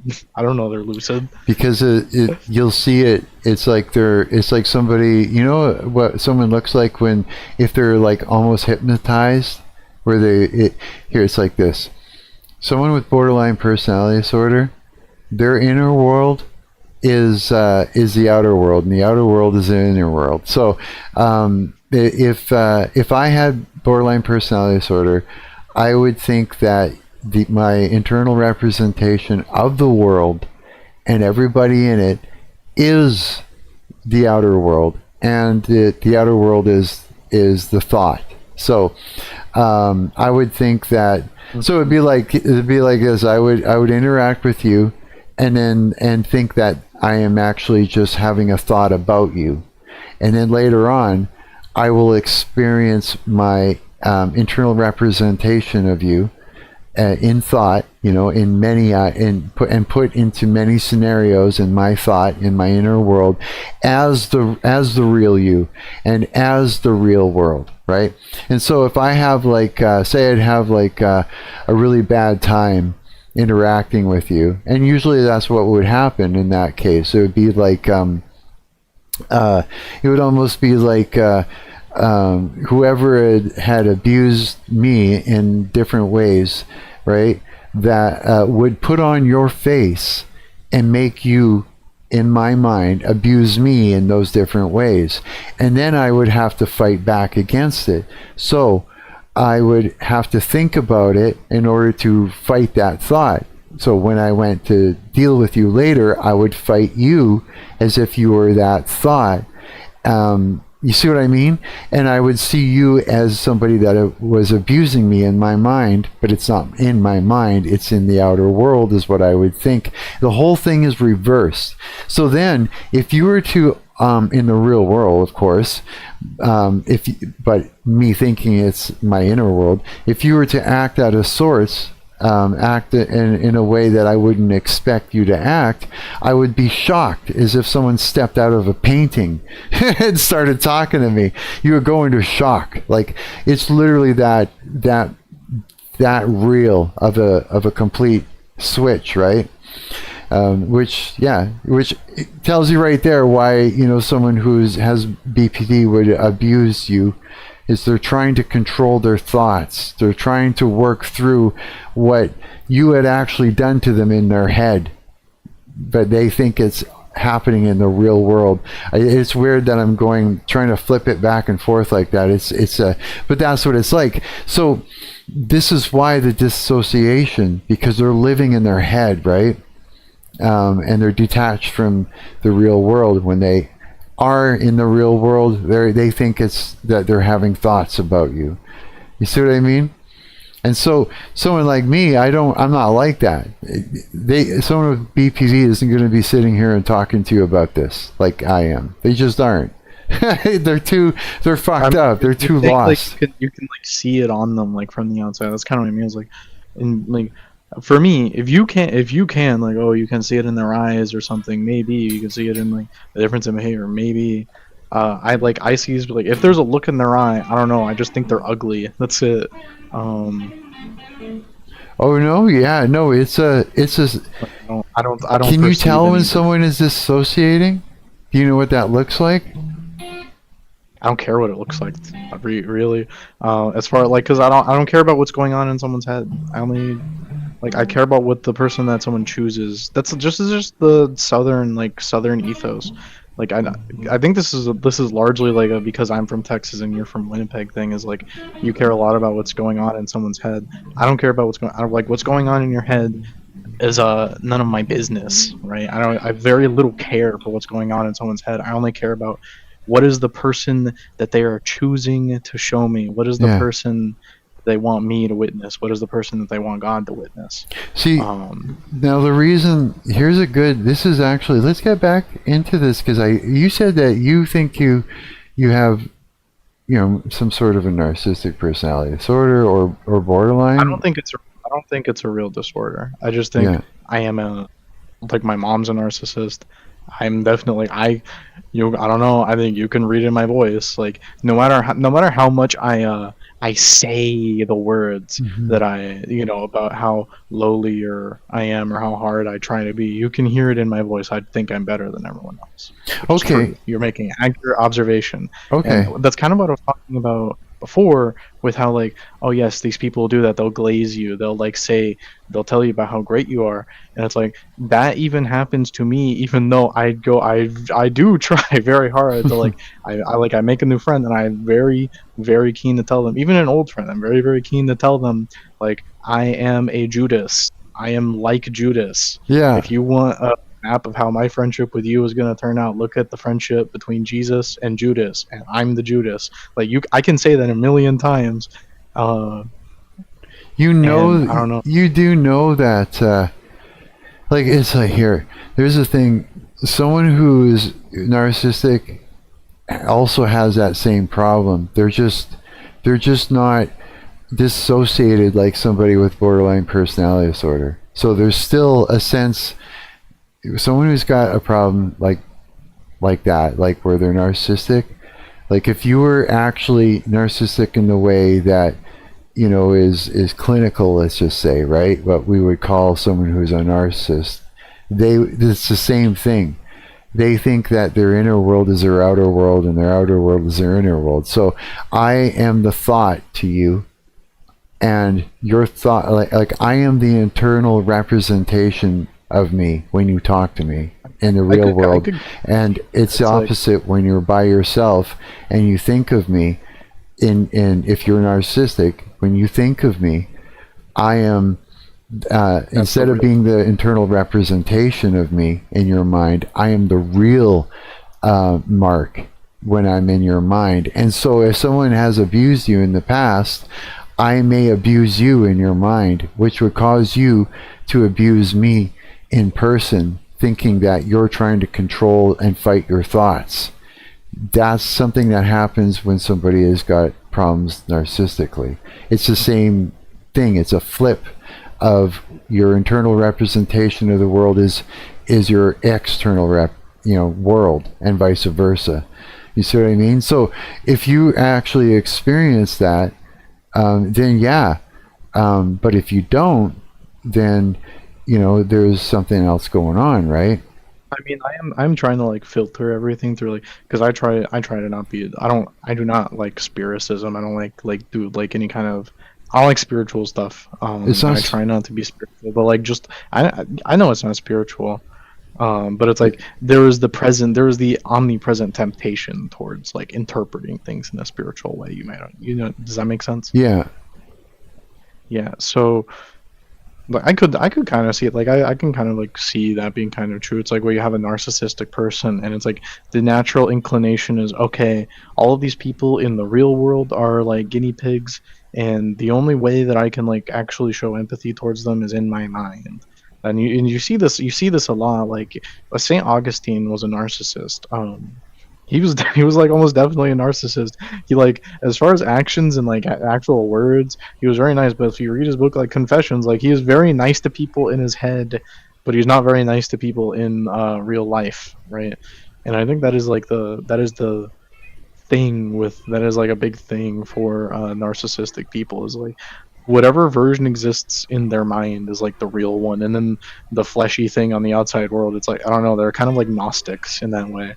They believe that the real world isn't real. They think it's all like, oh, you're just like fake like tools for my imagination to keep growing. Right. That makes sense though, then. That does. Yeah, that makes a lot of sense to me, dude. Like big time, yeah. Yeah. Man, yeah, like I often think about there was a girl that lived in a building that I lived in this quite a few years ago, and she was a peeler. Like that's what she used to do, like a stripper, right? And she stopped doing it, but she had real borderline personality disorder, and I often think about her and wonder how she's doing now. Yeah, because she was a real mess, and she was extremely dissociated. Extremely, and it was really, like when I think back about it, it's just such a weird thing to see, and knowing what's going on too about it being, the inside's the outside's the inside. I think about that a lot. I do. I hope she's doing good, because it's just sad to see anyone experiencing that horrible experience. You know what I mean? Because it's like you can't get out of your head, right? And a lot of bad shit happens in your head. Mm-hmm. And so, it's just it just is. Yeah, sorry, I just cannot get her out of my mind. Yeah, I just can't. I just see that dissociated look when I think of her, and how vulnerable it was making her, and the bad decisions she was making that I saw when I was there, and it's just like, I don't know, something about it. It's just Mm-hmm. I really hope she's doing well. Yeah, for sure. Go ahead. Sorry, I don't even know what I wanted to say about it. I think I just wanted to share that. Share that thought I had, I guess. I don't know, maybe there's some truth to it, because I don't know, maybe all the times I've looked at someone and I thought, you look kind of retarded, or like, maybe you're just ugly. It's like, I don't know, maybe I was accidentally observing someone who was disassociated and they weren't supposed to look like that. It just looks like they're daydreaming. It's like an extreme daydreaming while they're talking to and walking around and stuff. That's what it looks like. But with someone who's narcissistic, they don't have that daydreamy sort of look in their face. Sometimes they'll get that, but not usually. They're pretty lucid, I noticed. Yeah, but the borderlines they're very daydreamy. They look like they're just daydreaming all the time while they're walking around and interacting and stuff. It's really wild. Yeah, very obvious. You know what I mean? Mm-hmm. Reposter on said, because I'm at the psych ward job, or psych eval, whatever, for his job. He said that was for an armed security gig. So if that's indicative to general evaluations, then look out for them armed guards, man. I agree. I've never met a sane person who takes up like any kind of like.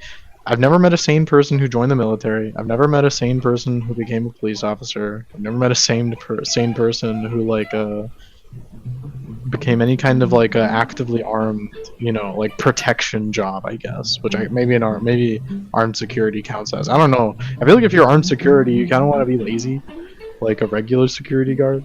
Like it's just, oh yeah, I want to eat food out of a thermos. That sounds great. I want to sit in my car for like 8 hours and listen or watch stuff on my phone and eat soup out of a thermos. God, that'd be crazy. Well, maybe that's not so bad. And then, well, with all the tools and stuff we have now, I mean, you could probably. Like if I think about it, like say I got a security job where I was up all night, like that kind of thing. It's like I'm up all night live streaming with you guys. I'm having a good time. Like with my hours shifted in the way that I'm doing it, it's not unlike what I would do if I was, constantly gigging, every night and stuff like that. It's something that I don't know. I'm used to. If I were to do a security job, knowing that we got these tools, I could make the best of it. I could literally bring a laptop to work, or even use my phone or something, and I'm sure that I could. I wonder what kind of live streaming tools you could put together on your phone. You end up doing the same kind of thing while you're watching shit, and if something goes down, it's even more exciting, right? For your live stream or something. You could actually probably make the best out of it and still have what's available to you to warn you and alert you when it's time to be alerted, right? But without all that, you're reading a book, maybe you're eating things out of your thermos, of course, right? Because that's, just put good things in your thermos, I guess. I don't know. But it would, with the tools we have now, I don't think it would be as boring. I think you could be a little bit more productive while you're, guarding a place late at night. I think so. Depends on what you got in front of you to work with as a guard, What have you got? You got a security camera system?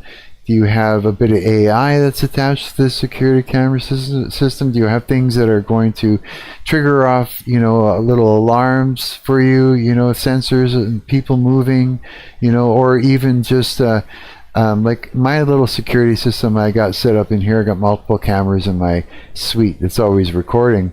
It's closed circuit, of course. I've got tools in this old shit that will actually you could like kind of select an area on the screen, and if it sees movement in there, it'll start to record, or you can have a little alarm that goes off and that. So I mean, yeah, you could do quite a bit depending on what it is, right? Go ahead. So Pre-Post Throne was saying regarding his Arm the Guard gig that it was for those bank trucks. When he said it's kind of a lazy job, only a few actual hours of work per day. The rest was driving and hoping the really unlikely scenario of a robbery doesn't take place, because the pay does not cover that ish. It doesn't, eh? You gotta tell us more. I'm very curious to hear the experience of what it's like to serve Moloch. I'm very interested. Oh yeah, I guess so, right? Well, I guess that would be serving Mammon. My bad. I just thought of Moloch as like, oh, what's a good demon name? But that is funny. Moloch, isn't that the deity that Epstein and all them what's the word? They pray to and do sacrifices to? Is Moloch? They might say it's Moloch, but it's definitely Mammon. These people are too lucid. Like Moloch is for like people like you and me. Mammon is the one that smart people do. If you're a smart person who hates God, like if you're a midwit, you'll love Satan.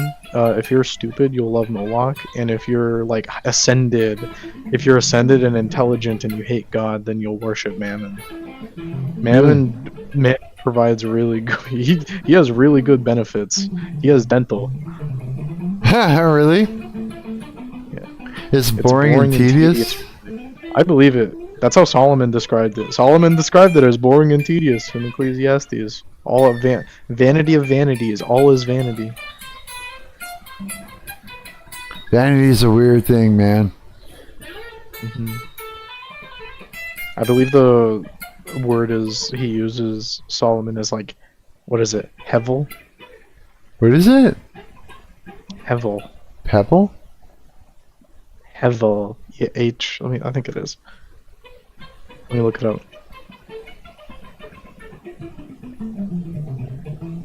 Yeah, Hevel. Appears 38 times in Ecclesiastes, and it means like vapor, breath, or smoke. Rather than just meaningless, it describes a fleeting, ephemeral, and impossible to grasp or control word, like trying to hold smoke. Solomon uses this to highlight that human pursuits are transitory and often absurd or contradictory. Or in other words, that they are hevel. And the closest way that we've been able to translate this concept to English is to say that they are vanity. Which, I don't know, that seems pretty accurate to me. I don't think vanity is being completely meaningless. Like, vanity obviously has effects beyond just like what it accomplishes superficially. Oh yeah, I never thought of that. His vanity is not just a superficial thing. I never actually thought that, to even think of it like that. But I mean, it's like, it's again, here's one of the things that I like about the way your mind works is that you take something, and usually there's a bunch of, steady highlights to a certain idea, right? But you'll find the glue that connects these things together, I notice. You know what I mean? That's really interesting. I don't have any idea what the hell that means, but I am touched. It's a good compliment. Yeah. You don't know what I mean? Oh God, I wish I could. You know what? I know it's like a sort of a. I'm sure it's my fault. You what? Preposterone said, the work part of it is accounting, loading, accounting it again, drive for a while, account at location, unload, they account it again, sign clearance, leave. That's what it's like. Honestly, that sounds like the type of. It sounds like something I would love doing. That sounds Minus the. I don't know. I mean, I'd like to carry around the gun. I don't know. I talk about like pacifism, but I like to shoot guns. Yeah? Have you? I haven't played with anything but a BB gun. They were fun. You'd probably like to play with a gun. Like, I don't know, like shooting at stuff. I don't know. Maybe it's indicative of a terrible character in me, but I like shooting at stuff. Like I'd go boar hunting with my dad. I could talk about boar hunting for a really long time, but like with some of my fondest memories are just looking at all these boars in a cage and just like popping them off and like talking to my dad. Shooting a gun is interesting because like basically you're interacting with something at a distance. You know what I mean? It's the same thing as a spear or like a crossbow. It's like the human history of military is just, it's not even trying to do more damage. It's just can we go farther away? Right. Yeah, that's true. I don't want to be close to the thing I'm trying to killing because that means it's probably gonna kill me too. If I can just outrange it, like it doesn't matter if it doesn't hurt that much. As long as I have more range than they do, what are they gonna do? Right. Preposterone said, "If you are cool with $14 an hour for it, I mean, I make like what, $14, $13 an hour, depending on if I'm doing overtime." $14 an hour, eh? I don't make a lot of money. I'm just very content. That's why like I fantasize about being poor. You know, when I move out, because like right now, I lived on my own for a while, but then I moved back in with my parents. I don't know. I'm excited to be poor for the first time because when I moved out the first time, I wasn't poor. I worked at a salon. I made like a 20-something an hour. No way. Doing like chemical treatments.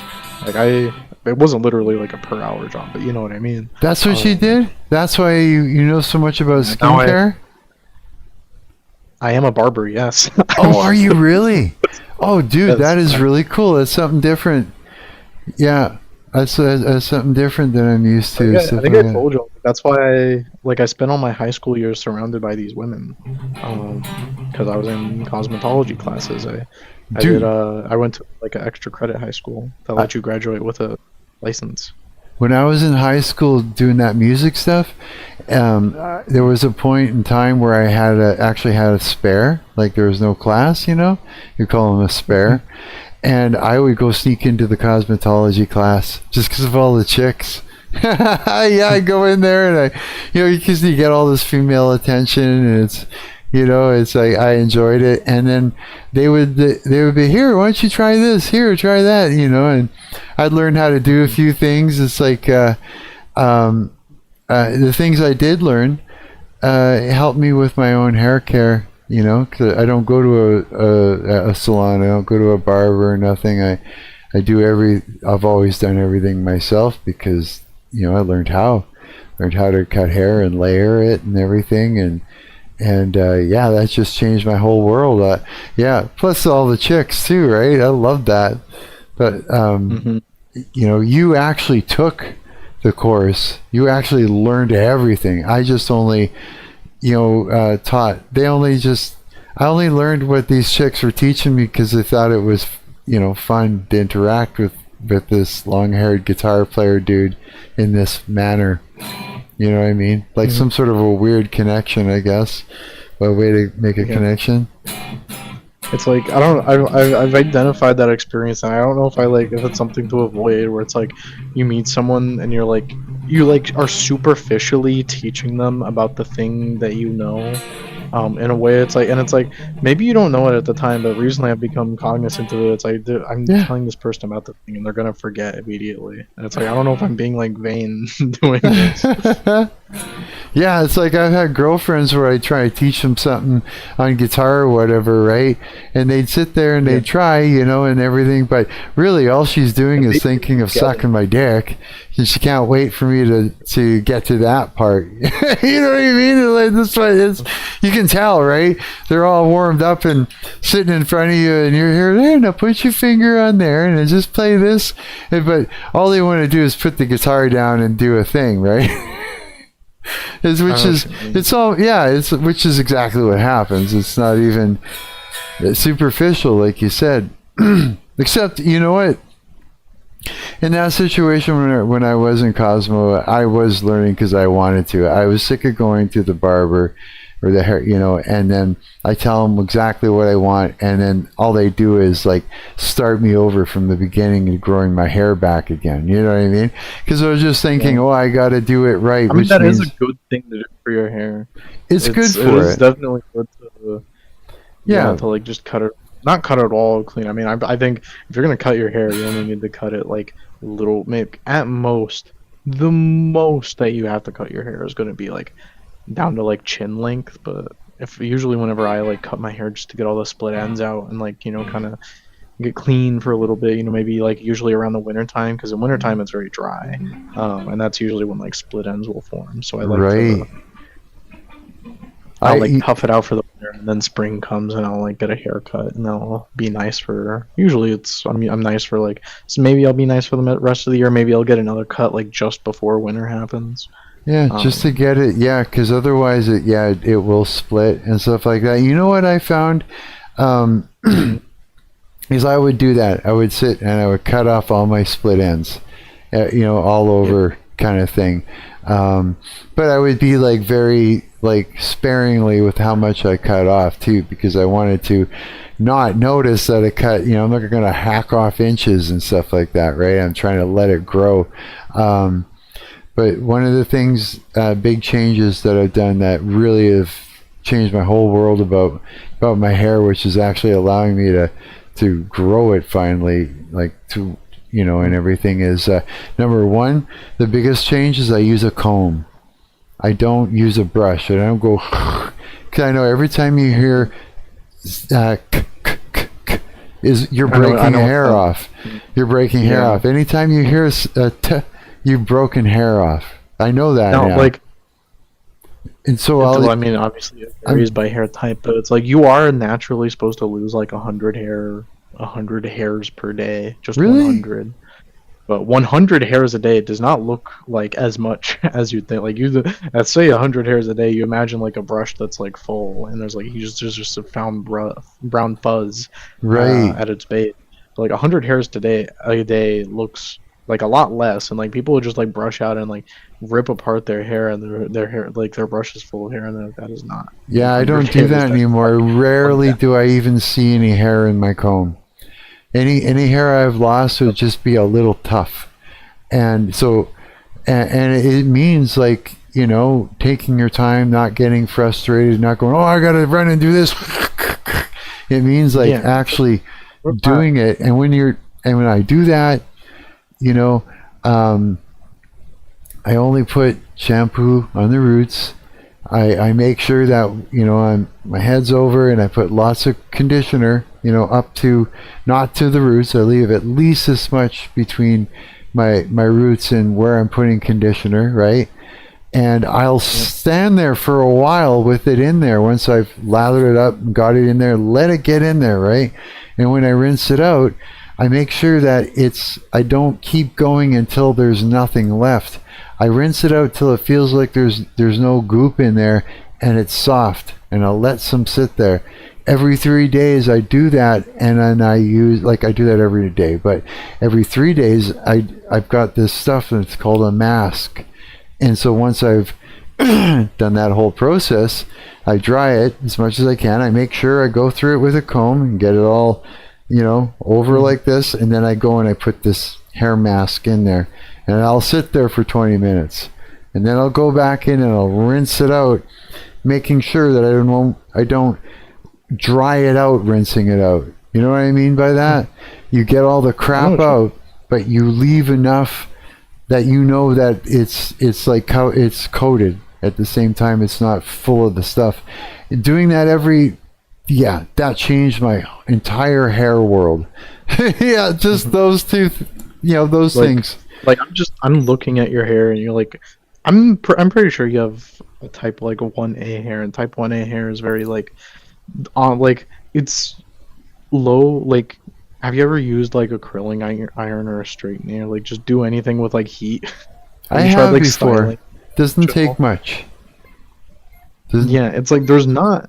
You never quite get like what exactly what you want. It's hard. It's very hard to style 1A hair, surprisingly. Like it's like it's not incompatible. It's just there's not enough hair to style, right? If you want curls, you're gonna get like what 2 curls total. You might have like 4 little rings. Yeah, like it doesn't want to take to anything like that. You know what I mean? It's like I got thin hair and lots of it. But it's like it's like 1B. Yeah, like the more you fuck with it, the worse it gets. You know what I mean?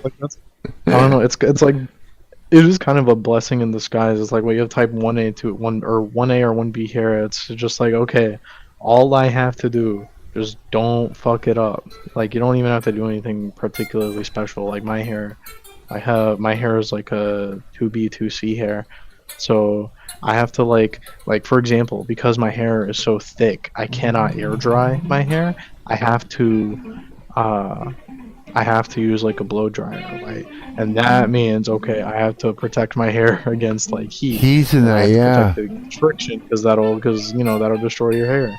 And like I do a lot to like keep my hair out of the sun, because the sun is gonna, if I put my hair in the sun's gonna like burn only the outside of my hair because it's thick, and then it's gonna like get frizzy and stuff like that's why like you see all these troons. These troons are troons because they don't know how to style their hair because their moms didn't teach them. Like these women have like a lineage of moms who just taught them everything that they know, and they pass it down. You can identify a troon just by their hair because it'll like be frizzy. They'll find a way to make hair like yours frizzy just like by like fucking with it too much. So yeah, by screwing around with it too much. Yeah, like I find, yeah, it's true. Like I can't mess with it too much. If I do, it just gets worse and worse and worse and worse.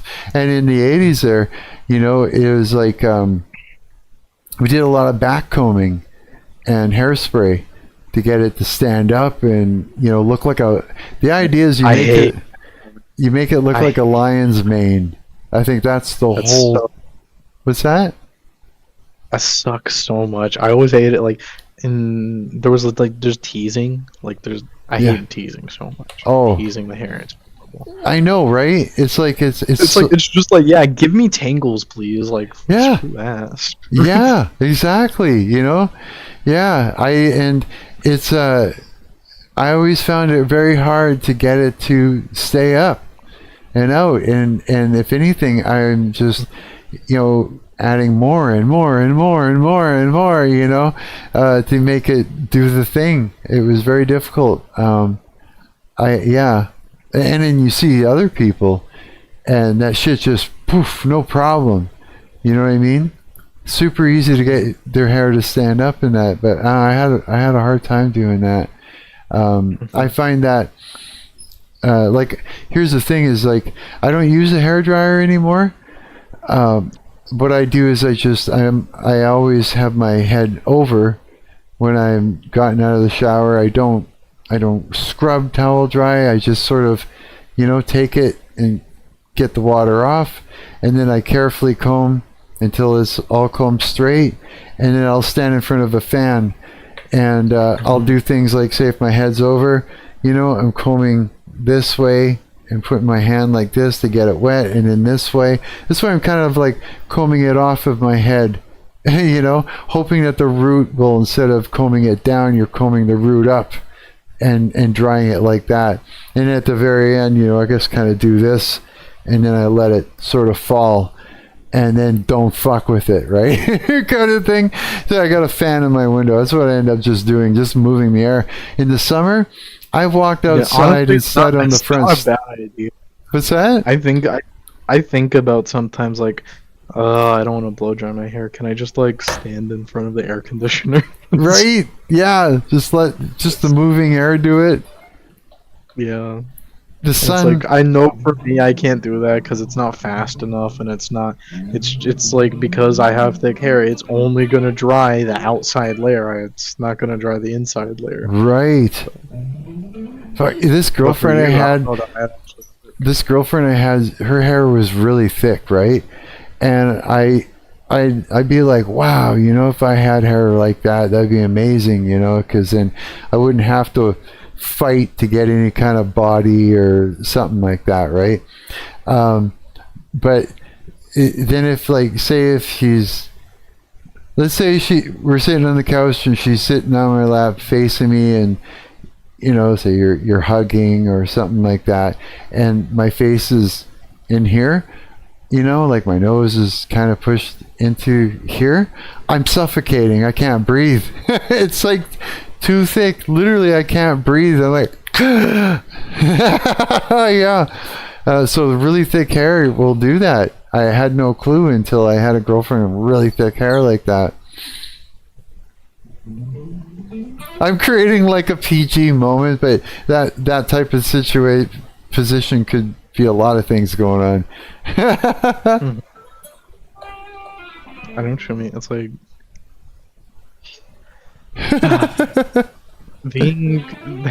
having to just like acquaint and be friends with like women throughout my entire high school. Sometimes I wonder how close I became to just like actually becoming gay just because I'm being real, I hated women. I hated women so much for like a while. Really? Just because like I went to this classroom, I had to like, oh my god, like I had to listen to their conversations and the things they talk about. Like I don't know, the things they talk about are like insane to me. And I feel pretty content to just like I think, you know what, I think men and women should like not intermix in terms of friend groups. I think we're better off separate. You know, it's weird. It's like there's so many factors to why they see the world that they you know, why they see it the way they do. And but I mean, it's like their world is completely different compared to, you know, what a man experiences. In a sense, it's like two different worlds in the same planet. Yeah. Pre-Postron says that was the protocol for centuries. That is true. It was? With some exceptions, like right now I believe, okay, like women and men can coexist, but it takes an extreme amount of like religious what's the phrase, like religious discipline for that to be like the case, and it does require like concessions. We don't just get to tell the women, okay, now women be normal, you know. It's like, okay. Yeah, that's true, right? The only examples we see of like truly, you know, like all right societies where the men and the women are like the same as the one where the men and the women like make these concessions, where it's like, okay. Like I was talking about one of them right not that long ago, the church I go to. It's like they were, I don't know, maybe you could say the guys were they had a little feminine craziness to them, talking about crawling into Jesus's side wound like it's a second womb, right? That's a little crazy for most people. Yeah, even though it's literally. Sorry, go ahead. I didn't mean to talk over you. No, that was the finishing thing, was just, even though all of that is true, it is a little crazy, and you know, that's where most people draw the line, is you're not allowed to call the Holy Spirit a woman. It's like, why? There's If times you can call the Holy Spirit a man, I'm pretty sure like the woman one is also fine, just because Paul said in his epistle, read Paul's epistles, guys. There is neither slave nor free. There's times where I just feel like, where I'm like, God, all I want is a hug right now. I just want to put my head over here on God's chest and just let him hug me. Just so I can go, like, or just take me home. Calgon, take me away. Remember that commercial? It was a bubble bath stuff, and some woman's laying in a bubble bath and going, Calgon, take me away. You know what I mean? It's like, yeah, I just feel like, get me out of here. I need to show y'all this image. I put an image in the general chat. Y'all gotta see that, because this is literally like, I just want a hug. Like, I just want a companion who I can sympathize with. And then, like, if you approach a woman with that ethos, you will get raped and destroyed. Like, you would, women are kind of like monstrous in that way. But I mean, obviously, there's ways in which men are also monstrous. But you cannot be a empathy cell. You cannot be a big empathy cell and expect to get what you want. Because if you're an empathy cell that expects to get what you want, well, it turns out you didn't have that much empathy in the first place. Like, right? That's trippy, actually. Explain this picture. So that woman is the rapist, and you are the dog. You are the big bad wolf. Oh, who just got raped? Yeah. He just got raped. I think about this image all the time because I was in school with these people. I will never trust a lady who tells me I'm wrong, because I spent 5 years. There were 50 women. You'd think one of them would have been there. You think one of them wouldn't have been like in on the thing. They were all in. They were all in on it, and they talked about it all the time. And they were proud, and they thought they were safe around me. They thought I was like in with them. They didn't know I was. They didn't think I was a woman, but I was in high school and I looked the way I did. Right? They thought I didn't register, I guess, as part of the enemy team, so they felt comfortable talking about it. They didn't know you had infiltrated them. I guess, yeah. Like, they knew I was a guy, but they didn't know. That I was a guy. Right. They just knew I was a guy, but they didn't know. I remember being around in the 90s, being around a group of women that were really like the idea of men being bisexual and stuff like that. There was there was a lot of that going on in the 90s. It was like I remember that being a thing. Because I remember how they spoke about it. It's like it almost excited them in a way. Yeah, I remember that. There was just one group of women that I did hang out with that were like that. Yeah, I don't know why that would excite them though. I don't know. Yeah. The only thing I could imagine is the idea, like, yeah, my boyfriend is so manly that he dominates other men by penetrating them. I don't know. Yeah, I don't know. Yeah. It's like there's not all. I do think this is a minority of women, but there are certain women who like enjoy the idea that other women want their guy, but they also how do I put it? They they engage in the contradiction that they know that their guy is highly desirable and they want to know he's desirable. It makes them feel proud whenever like their friends talk to the other woman privately about how cool their boyfriend is, but then when another woman actually hits on their boyfriend, that's like both a mark of pride, but also like, they'll like kill them over that. So that's a pretty common like personality type that I've seen. It's like and you don't see that like ever in guys. From my idea, I've never seen a guy who is like, yeah, my girlfriend is so hot, and I like the idea of other guys hitting on her. Like that, I don't know. Just so that it solidifies how hot his girlfriend is. Well, it's almost like it's almost like he's got pride that he was able to attract and even lock down a woman that is like that sort of thing. And just to sort of solidify it over and over again, he'd like the idea that she, be getting hit on and stuff. Yeah, I could see that. I understand that. That makes sense. It's more like being proud of himself than her in the end, right? Mm-hmm. I gotta piss. Hang on a sec, I'll be right back. Okay, 7 o'clock. When do you gotta go to work? Well, it's not I go to work, it's just I get ready for work, usually around like 7:30. Like yesterday, I had like a little Bible study thing I had to do. Yeah, I didn't even realize it was Sunday yesterday. I literally lost track of the days of the week and the whole fucking 9 there for a while. It's true. I did. I totally lost track for a bit. It's easy to lose track. The only reason I keep track is because if I don't keep track, I get fired. So. Yeah, that's right. That's funny. Fucking. They're coming to shut off to do like some work on the electrical stuff in this building. So at 9 o'clock, they're gonna shut off the power. So I got to keep an eye on that because I don't want to be having everything running when they do that. It'll fuck up my computer. Never mind ditching the stream. You know what I mean? They'll fuck all my shit up. So I got to keep an eye on that part. So if it's almost 7, I still got at least 2 hours.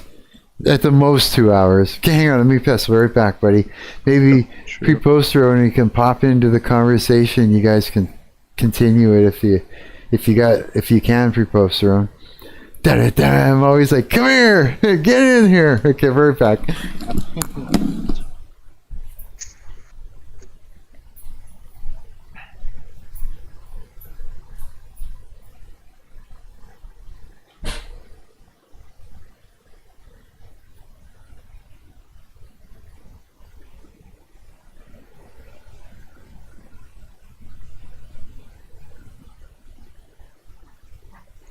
I don't know. I'm struggling to keep this chat room entertaining, keep this people entertained.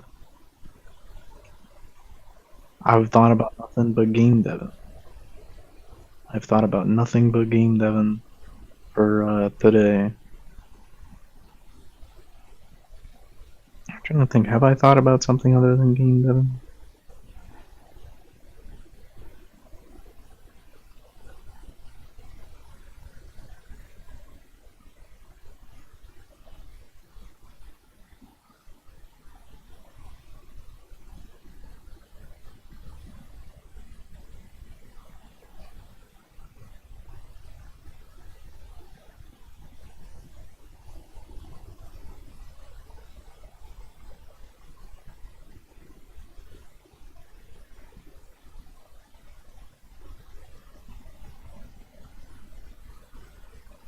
I have been working on translations of these early litanies. Not early litanies as in like 200s, but these litanies from the early history of the church I go to, which used to just be based in like Germany, Czech, Moravia, that area of the world. So a lot of these early litanies are not in English. They were and early on, the only people translating these things into English were John and Charles Wesley, who you might know as the Methodists, the guys who invented Methodism. So, I don't know, I like to brag that my denomination invented Methodists. Like, Methodists are just watered down Moravians. But, I guess I could read out one of these translations I've been working on. Yeah, I guess I could do that. So here's one right here. We remember before you, O Lord, your holy incarnation and birth. Bless us through this Savior. We remember your holy childhood and youth. Bless us through this, dear Savior. We remember your baptism in the Jordan. God bless us, this dear Savior. We remember your fasting in the wilderness, your temptation by Satan. God bless us through this, dear Savior. We What's going remember on? your holy teaching. I don't know. I thought you would be paying for longer, so I was reading to your audience some of the stuff that I've been working on translating. Oh, cool. Keep going. Yeah. So this, just for context, this is a early litany on the life, suffering, and death of Jesus. So it's kind of just like a recap, pretty much. Where was Cool. I? It was okay. So, bless us through this, Savior. We remember your bonds in your being led away, your denial by your disciple. Bless us through this, dear Savior.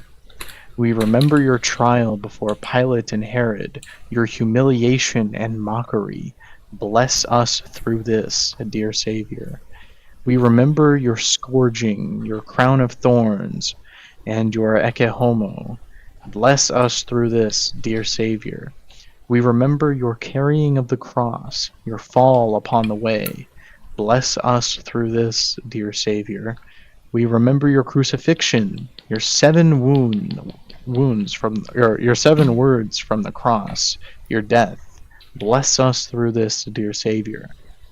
We remember the piercing of your side, your holy blood and water.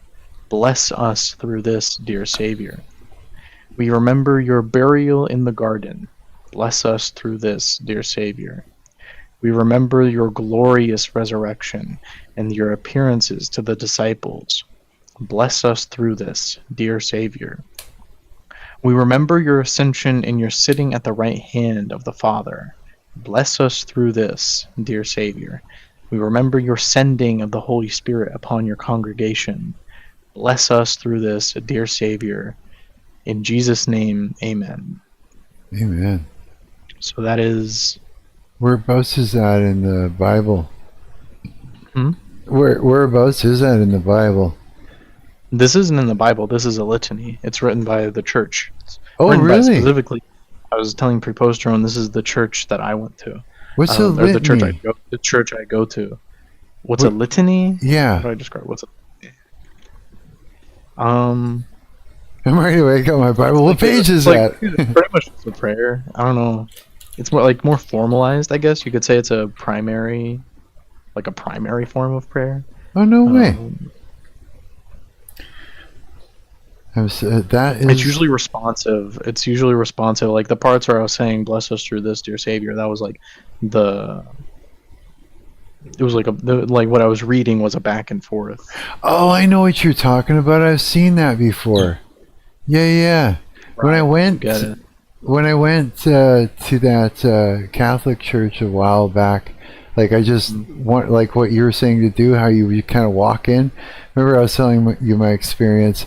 They were doing that, and then they did the communion thing, right? They were doing that, yeah. Like the pastor or the priest or whatever you would call it would say a bunch of stuff, and then they would say a bunch of stuff, or quick, response, and then he would say a bunch of stuff, and they would do a quick response, and yeah, I remember that. Yeah. Right. So you've seen this, yeah, and it's almost like I do like this a lot. I mean, it is a prayer. It is a prayer. That's what it is. It's a form of it's a communal prayer, because we are a communal religion. Right. What does that even mean? Communal? Community? Yeah, well, it's like think of it, like the Bible makes such a clear distinction, right, between you. It's ye. We talked about this. It's not you are God. It's not we are God. It's not you and then you repeat back to me, you meaning me. It is only ye are gods. Right. It's second person plural are gods. We multiple people, like there is no form of Christianity that is solitary. In our opinion, of course. I'm sure there's people like I think of like 2x2s. I don't know. I'm sure there's forms of Christians who say, "Oh no, Christianity is solitary." Like maybe some Orthodox. I do not. The denomination I subscribe to and the theory I subscribe to says no. There is no lonely Christianity. You don't get to be lonely. Man,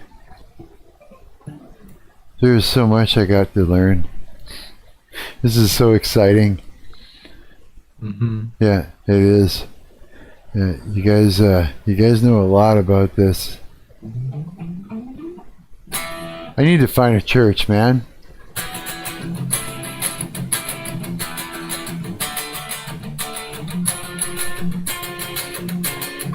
Ooh!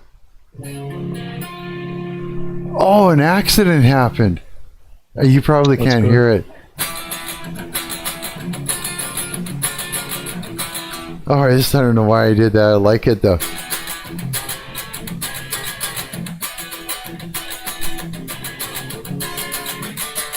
No, I can't remember how it went together, but I slammed the cord against another one while we were talking there, and something happened, and now I don't know what I did. Darn it. Shoot. Trying not to swear.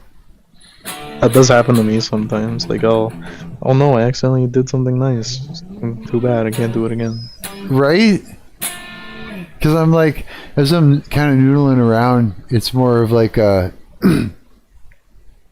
it's more like just the way it feels on my fingers, and sort of going through the scales, doing hammer-ons and pull-offs.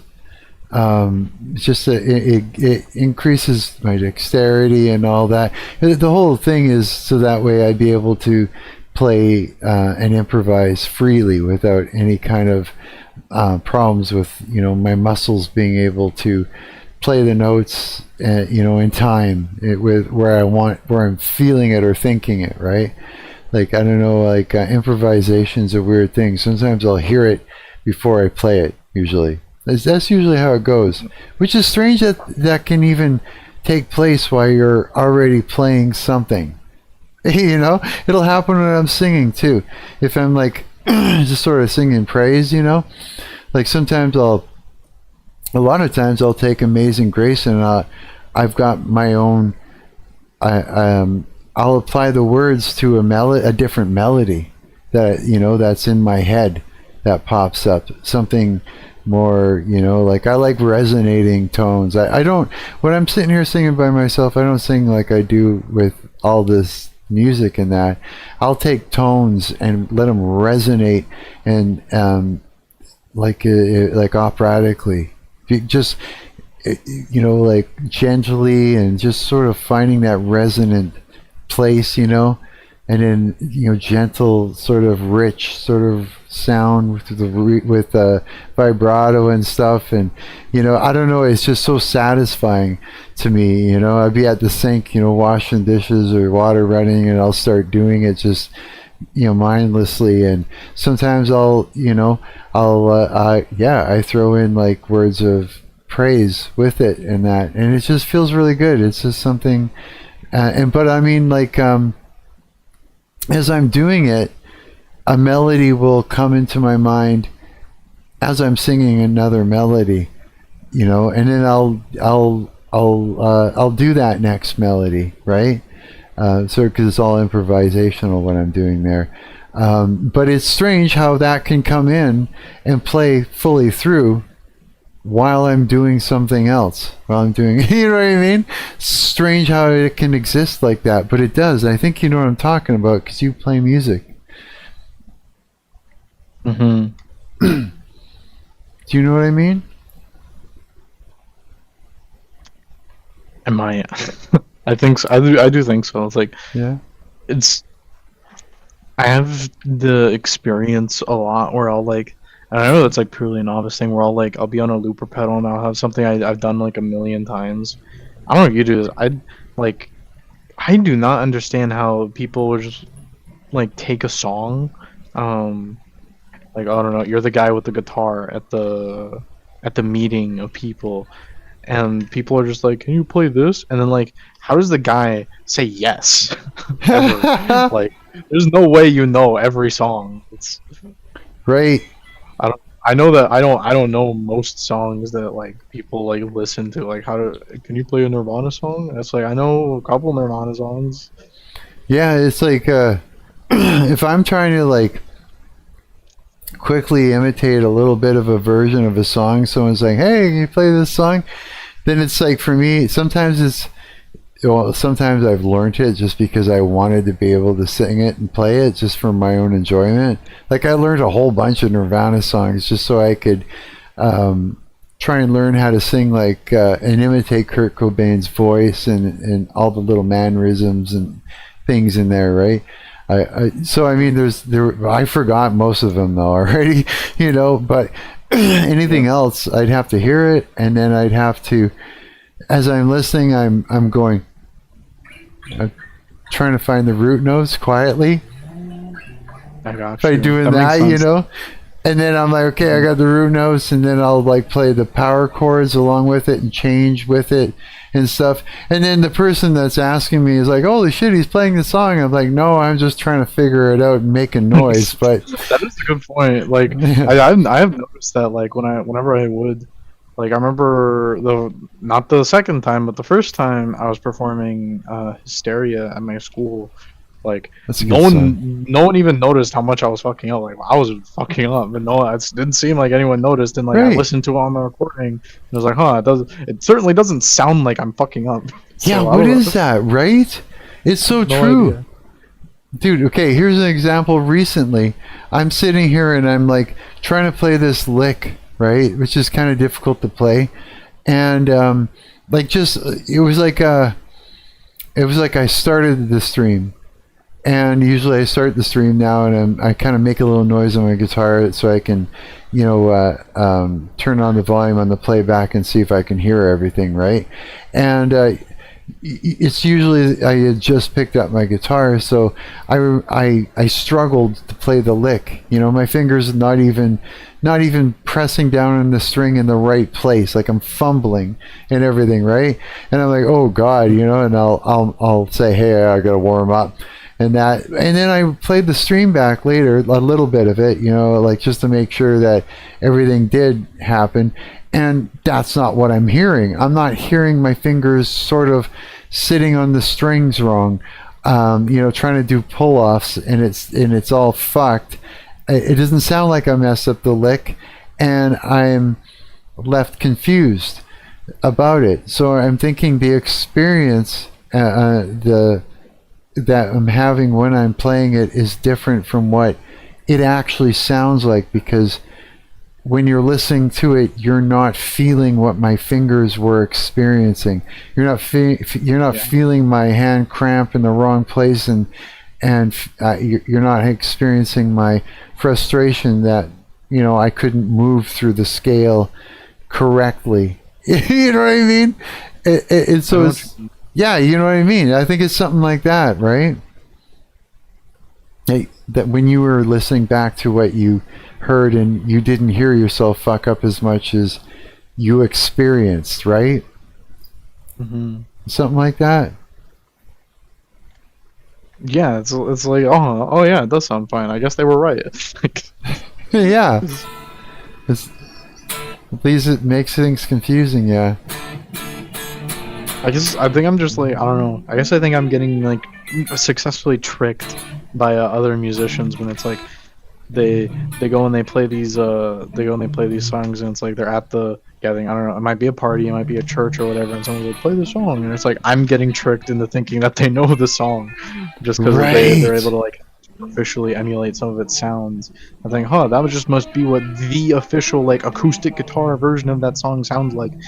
And it's like kind of different. It has like chords. It's like using chords instead of these root notes, and right. So it's like you're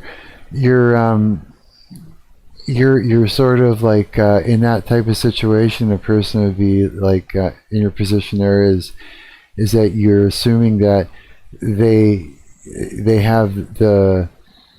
I'm assuming they have something that I don't, and I've successfully identified what they have. It's the mistake is like a kind of prideful of me. It's like I'm assuming that they have something I don't. Yeah, like they're musicians, and they're top tier, or they've also been in the game so long that they could be somebody that is coming into the comments and pointing out that he's a phony, you know what I mean, from Family Guy. Like that. Yeah. He's a phony, look, he's a phony. Fuck yeah. But meanwhile, they're not anywhere. They don't have may not have any education at all, except for just hearing it and experiencing it. And then to them, they don't know where you are in the learning curve or anything. They just experience what you put out there, right? Yeah, it's true. It's true. And we're harder on ourselves because, we're hitting a learning curve. You and I, as we're learning, we're constantly attacking a learning curve.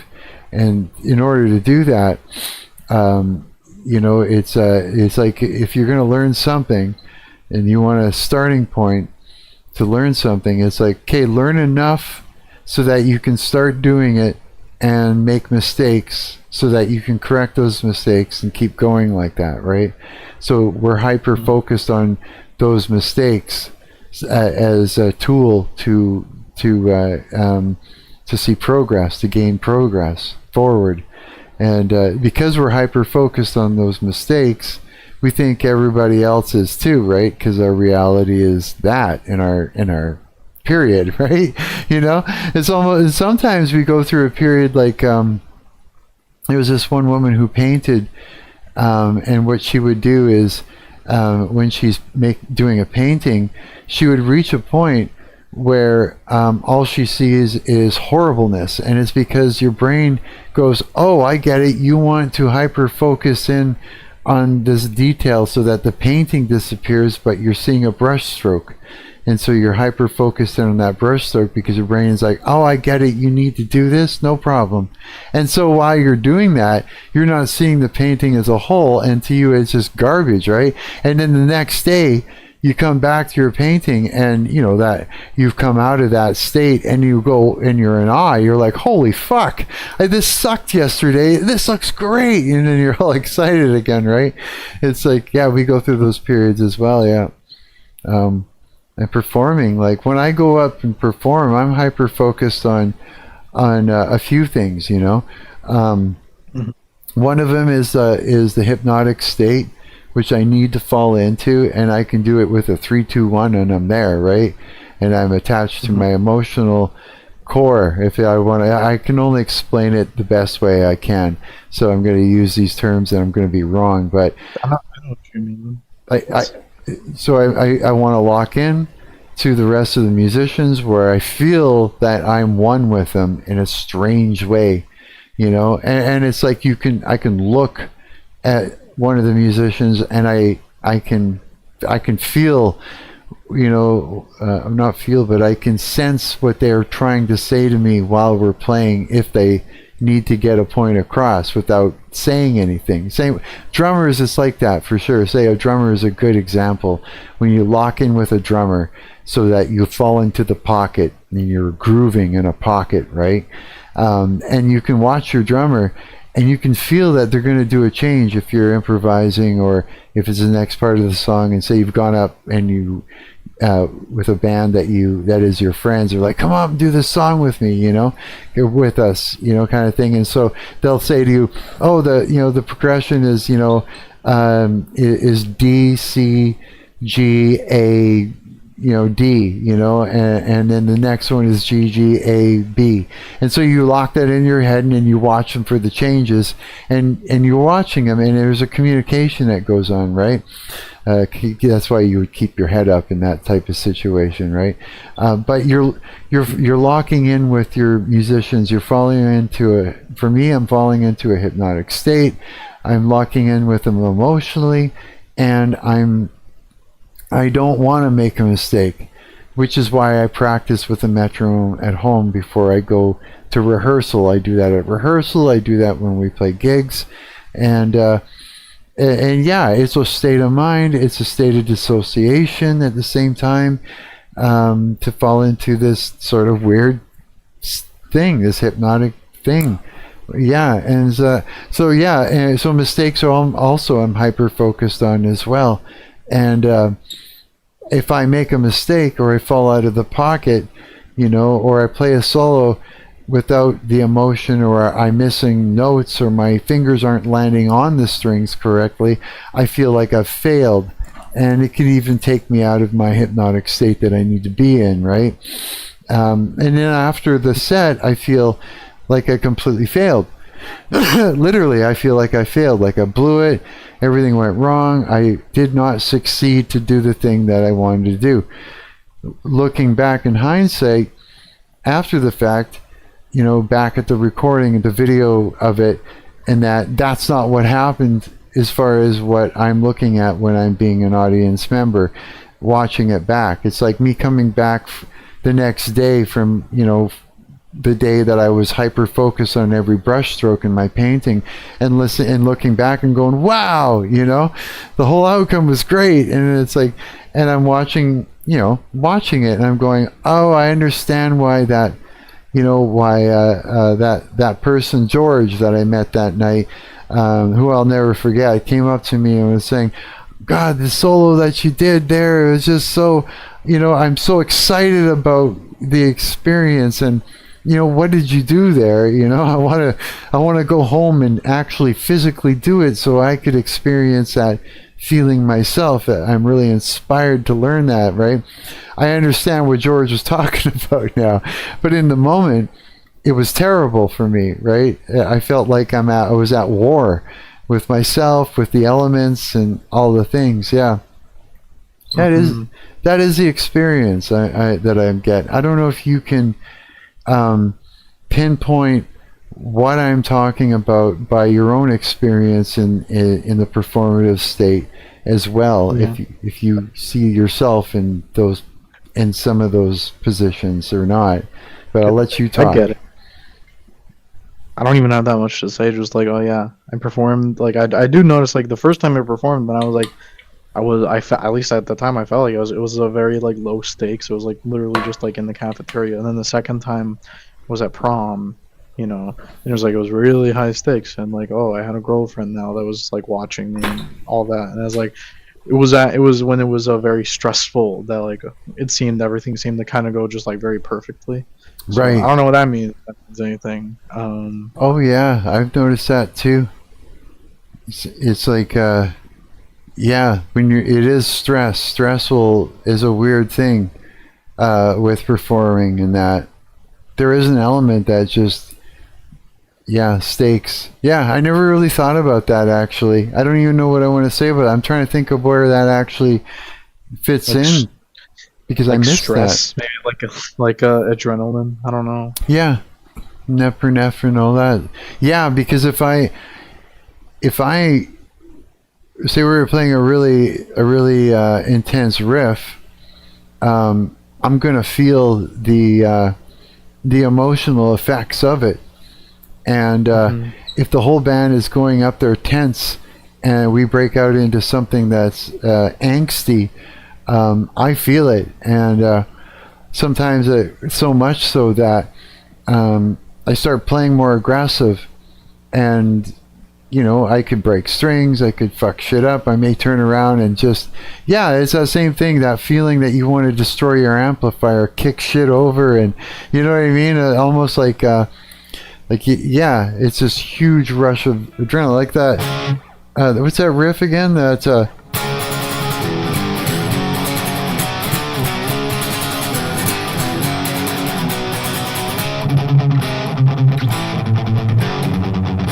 we play that song, and it was just like, wah! You know, off the hook. Yeah. There's a feeling that happens deep inside whenever I play that, you know, that song. Made me want to just jump out of whatever I was in, you know, and just fly up into the air and explode, arms and legs going in all directions, you know. Yeah, there's something about it. Again, it's like alchemy, and if the audience is feeling that too, it's like it amplifies, and then it comes back at you and hits you again. There was this thing, I wonder if I could find it. It was on YouTube too. They actually put some sensors on some band members to measure things, you know, like heart rate and different shit, right? I don't even know enough about it, what they used, but they compared it to someone who was doing a vigorous workout, And in comparison, the numbers that they were getting from these musicians while they were like being very active on stage, like really taken by the music that they were playing and the physical experience that they were having and how they were physically reacting to it, was astronomical in comparison to someone who was doing a vigorous exercise in the gym.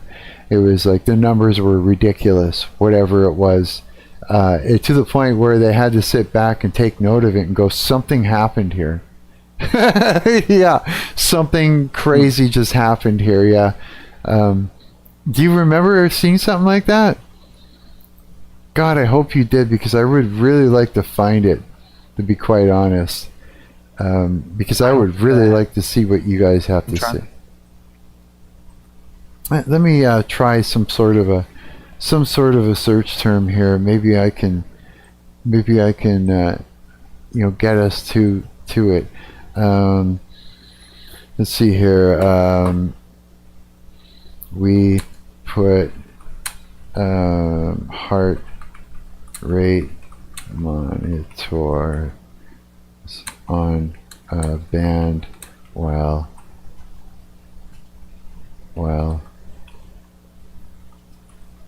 they performed and compared it to a workout. Okay.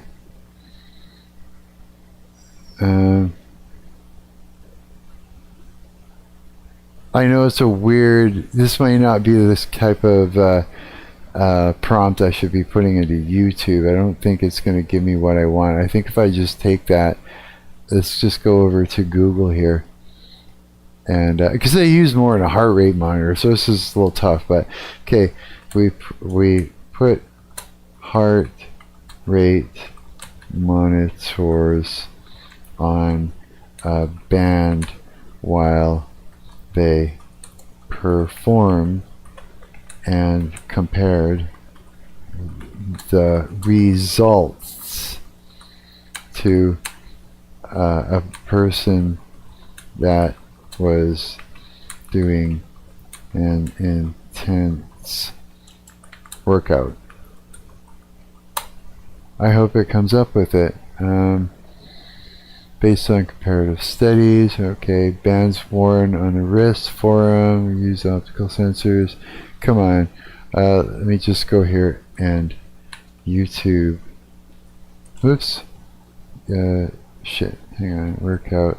I did that wrong.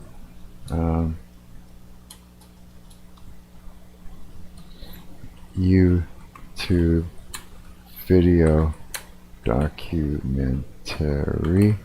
Let's see if it gives us the very one that they use. Heart rate monitor measurement accuracy during intermittent intervals. Heart rate is not ideal. Trust fitness. Motherfucker. Believe this is nothing more probable than tracking. No. Typical findings. We don't want that. Is shit. What else can I put in? Let's put that at the beginning. Paste.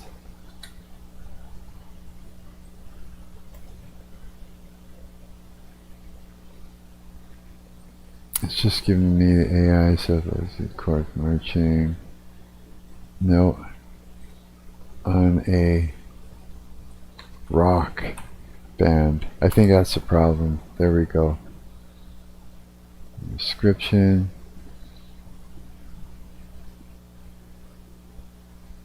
Oh man, this is really not on a metal band. Let's put a dash in there.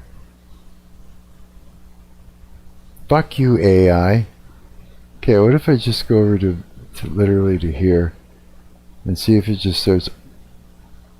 Show me. There's old buddy. Is it? Oh, no way.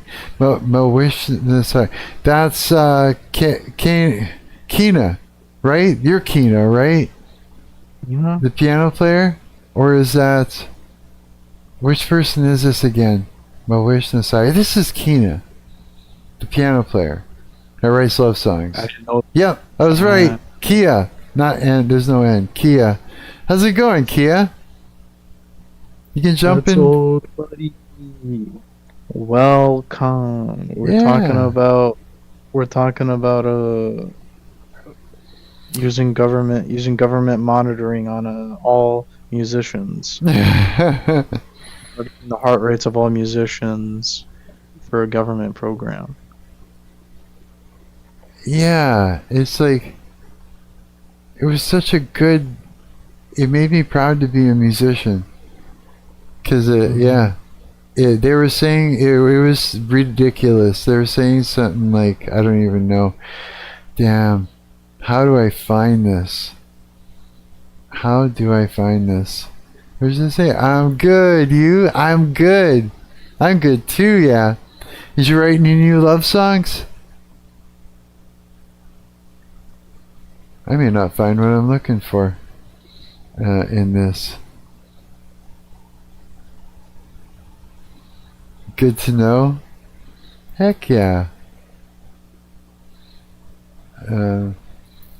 Documentary we put. Let's take out the heart rate monitors. Put say medical. Maybe. Arthur Jones. No. I gotta find this. Dude, I want to find this so bad right now. Really? I can taste it. I tell I can taste it. You ever have to pee so bad that your back teeth start floating? No, what? What? What did you say? Your butt starts floating? Your back teeth? Back teeth. Oh. That's my teeth don't float. My teeth don't do that. I am mine neither. I heard that before. I thought it was funny. My teeth have never moved in my whole life. Never? What does that mean? No, I don't know. Scary. It's just saying that you gotta piss so bad that it's like you're so full of piss that it's up to your teeth. Your back teeth are floating. Oh, I didn't even think that. I thought it was like magic. Like magic? Like when you pee, it starts vibrating, shit starts vibrating and doing weird shit. Mm-hmm. I am not going to find it this way. Okay. Workout compared to performing rock band. Let's make it more simpler. Happens when rock started. No. Music, get a workout and celebrate. No. How exercise make you better. No. Rock musician strength. No. Workout, truth behind rock, weight loss. Jeez. You know what? I need to exercise. I should probably go for a walk at some point today. Yeah. Yeah, I haven't done it in so long. Well, I mean, except for going to No Frills or some bullshit, right? I should have went to. I was walking. Hey. My bad. No, go ahead. No, you continue. You continue. No, you continue. All right. What can I say? I was walking my dog. Yesterday, and I had the thought, and I wonder if it's like a good thing for kids to have dogs that they walk, because it's like I don't know. Do you have like a pet that you walk? No, I miss having. Have you ever? I used to. Like, I've had pets before, and like I've had friends' dogs that. Whoops. a friend's dog, pit bull, that used to live with me in a band house. Oh, it was my guitar player's pit bull that lived with me in a band house. And I used to take her for walks and for runs and stuff like that. Yeah, I used to love that. Mm-hmm. Okay. Well, the reason I bring it up, the thought I had is because I've done a lot of babysitting, and I've owned a dog. I own a dog right now, and I feel like the experience of like pushing around the baby and walking a dog. This is gonna sound screwed up. It's like kind of the same thing, and I wonder now. The thought I had was if it's a good thing for kids to like have dogs that they walk and stuff, purely just to like, give them, to mentally prepare them for the experience of children and like, interacting with children. Taking care of like pets. Yeah, it's the same experience. Like you walk your dog. You walk your dog and you stroll a baby. Doesn't matter which one you have, So you run into some random couple, and what do? They go, "Oh, can I touch him? I know. It's so true." Sure, I can. And then you like talk about like whatever little creature you're with. Isn't that weird? It's like we have to touch the animal. That's one of the main things we want to do when we see an animal. We want to actually put our hands on the animal. Isn't that strange? That is like the thing we want first. That might be me being a narcissist. I don't even like touching my actual dog just because he's like, "Oh, you're dirty. I don't want to touch you. You haven't had a bath in like 2 days. Get away from me." Oh, I know. There's dogs that need it. Oh yeah, the hot fur smell. I do like the way he smells. I don't know. He smells like peanuts. They do. I do like the way my dog smells. Pretty much all dogs smell like kind of nice, unless they have a smelling problem. But if they don't have a problem, then usually they smell nice. They smell like Fritos. You know what's weird, dude? Sorry, you're making me think. Is like, yeah. When I was growing up, Mom was allergic to dogs and cats, but we were able to have birds, and we were able to have he's driving my bird nuts, and we had budgies, sometimes fish, but my favorite was hamsters and gerbils. Those little guys, they were my favorite. Yeah, I loved playing with them, and and everything. They were just so cute, and so when I see a mouse run by, or sneak up, around in my apartment, my brain says that's a pet. Like that's a cute little pet. I don't see it as like something disgusting or anything like that. Like I don't see it like a cockroach.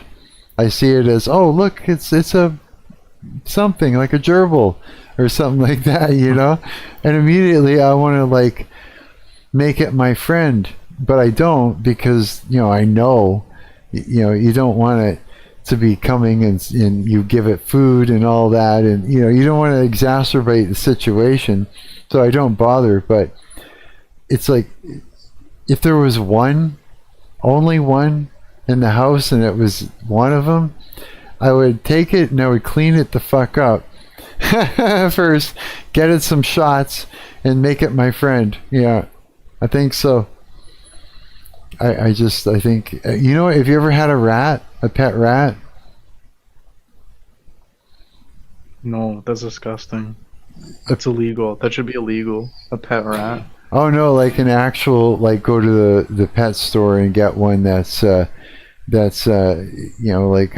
when you get a pet rat, it's the same thing as getting a cat or a dog. They're clean, they got their shots, they're all like, they're not like the things you would see in the sewers. I can believe you like logically, but at the same time, one of the biggest things I admire about Canada is like Alberta's like genocide of all rats. Right? Well, these are different. When you get, let me tell you, this is so cool. I had a rat. I finally went and got one, and they were like dogs. They act like dogs, like the same mannerism. They have big teeth. But I mean, like they're excited to see you. They're sociable. They want to please you. They act like you've got to. It's just like having a little dog. If you take it outside of the park, you can put it down and you go back, like 25 feet, and they'll come running up to you. They'll hop, little hop. They want to come back. It's like your mom or dad or something. But you are. Basically, it's like having a dog. It's the same personality, same type of interacting with you. It's the whole thing, and you'll just fall in love with the little guy. They're clean, all this stuff. You give them a little cage and shit. And I used to have a cage that I had on a table right pulled up behind the couch. And I'd be watching a movie and I'd have the cage open and the little guy would come out and he'd give him some popcorn and he'd fuck off with it, or a potato chip, It's like, no, they were great. Yeah, they were just adorable. But the only problem is that they would develop like breathing problems and they would die after not a very long period of time. So it was really sad. You can't have two of them. You have to have only one at a time because otherwise they'll breed all over the place. They don't fuck off and run into the walls or anything. They just stay by you. You are their whole world. Yeah, they're unbelievable little animals. Yeah, very, very sweet. Yeah, it's weird. I never expected it. You'd see chicks or whatever, or people. They got the collars and the spikes and the everything, piercings, the black, lipstick and the different gothy things, and they'd have a rat and you go, ugh, and then until you learn about them, and then it's like, oh my God, these guys are not what I thought they were. Yeah. So that was my experience. I don't know, I figured I'd share that with you to give you some insight, because I'm sure you've never heard of that before, right? That was interesting. But I believe it. Like, I know people have like pet pigs, right? And it's like I could not fathom the idea of a pet pig. But I know people have pet pigs and they love them and like, oh, don't give them celery. And it's like, okay, you give them celery in the privacy of your own home. I don't want to see a pet pig. Pot-bellied pigs, you could get those. Are quite common to get for a pet. Hate it. The only the most exotic pet I can stand is like a little cockatiel. Is it what? An eel? I said cockatiel. Oh yeah. Bird. Those are great. I'd love to have a parrot. A cockatiel is good. A parrot's pretty big. They're like kind of cumbersome, but a cockatiel's like, it's kind of like the perfect pet for a bird. They're like a parrot. They're a type of parrot. They are, eh? Mhm. Yeah, birds are great too. I think they're adorable. If you get one, when I was living with Norma there, the bipolar girl, she was all about the pets. She had all kinds of shit she would bring home, like you know what she would do, because we were both on this assistance, right? Her because she was bipolar, and me because of all the things that, I ended up getting into that situation, all the things with me, right? When we lived together, that got combined into one lump sum, and she took off with my bank card and got rid of it. I didn't even know. And so she only had the only bank card, and she would sit up at night and wait for 2 o'clock in the morning to hit, when the money would come into the account. And then she'd get into a fucking cab and go to Walmart and buy a whole bunch, like a manic episode, buy a whole bunch of shit, bunch of pets, bunch of animals, aquariums, different shit, load up the fucking the cab and bring it all home. And then she would go 4 or 5 doors down to this really, really old dude. He was a German guy, really, really old German guy, who was like head over heels in love with her. and he would buy a big pile of groceries for us and give me the side eye as I came out to help her bring it all in. It was just this fucking crazy thing. But she had, like, at one point we had a bunch of birds, we had cats and dogs and geckos or like little lizards and shit, walking sticks, for fuck's sakes. What else did we have? I think that was it. But the walking sticks, that was crazy. Yeah, you know what I mean by those things? Walking sticks? Yeah, you don't know what a walking stick is? I know what a walking... Yeah. Yeah, she had a couple of those, and the little lizards were cute. Those things were adorable. They'd get out and because we have a lamp on the top, a heat lamp, that would kind of, shine down into the top of the cage. They'd figure out a way to, no matter what we do, they'd figure out a way to get out of the cage, and then they just sit on top of it under the heat lamp. They wouldn't even leave. They just sit under that heat lamp. Yeah, you'd come over and be like, "What are you doing? Come here." Yeah, but they were really cute. They were just adorable. They're the kind of things you would just want to put in your hand and toy with and pet and stuff like that. Yeah, man, I miss having animals to care for as if you had a baby. It is the same thing, like you said. They've come full circle back around to the beginning. And I noticed like a lot of families, not families, but there's a lot of people like, not your age, but like a little younger than you, like millennial people, who it's like, oh, me and my husband have our fur baby, and they have like a dog or a cat, and like it's like their way of perpetually having a baby because they don't want an actual kid because they're like they still kind of like they do like I noticed it's a Gen X thing. It's a big Gen X thing to be like I am like perpetually a teenager and like to actually like genuinely and successfully resist growing up. And millennial people, I think Gen X invented the idea, and millennial people like perfected it. It's like they'll be like 60 years old. Well, I guess there's no 60-year-old millennials, but I bet there will be. Give it time, there will be, and they'll be like,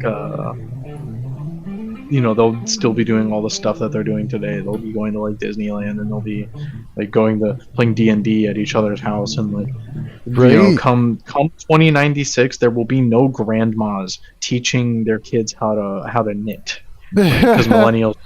They're cool. We're teenagers, and like come 2096, there's gonna be a lot of grandparents who say, "Oh fuck," and their kids are like, "Grandma, you shouldn't say that." That's so. Like, all the Gen Z people are like, they're like hopelessly trying to imitate an older way of life, but they can't imitate it because all the actual old people are like trying to be teenagers. So it's like everyone's trying to imitate something that doesn't exist. Dude, you're so right. Because it's like this, it's like, even though like I got older and sort of you grow up, right? You don't. The experience is a bit different, right? As you're getting older, sure. Not like, oh, I'm getting older, but I mean like, the experience would be psychological, right? Like you've learned a bunch of stuff, so you see the world, you see more of the world, right? You understand maybe a little bit more about the world. You don't know everything still. It's like I don't like here. Put me in there. I don't know everything. I'm constantly making mistakes, which is helping me see progress. Well, it literally creates progress. I still do the things that I do. It's true. I don't really feel any different. Like I don't feel like I'm some old guy, as far as who you are inside there, you don't feel different. So all your hobbies and all the things and all the stuff that you learned and that your profession or like what you do and stuff doesn't change. In fact, when I was hanging out with my younger crowd of musicians, right, when they were 19, 20, and I was in my early, just turned 40, when I was hanging out with them and the gap closed, I didn't know that I wasn't their age until I looked in the mirror. And I was like, oh yeah, that's right. I'm way older than these guys. Like, there was constantly that epiphany would come up because the gap closed and we were just in the same place, the same age group, the same level, we were all experiencing the same thing, the same party, the same outing, the same musical experience, the same gig. You're not any different than you were when you were their age, but you will look different is all I'm saying. That's the only difference in the experience, and that, and you're wiser. That's about it, which is a weird thing, dude.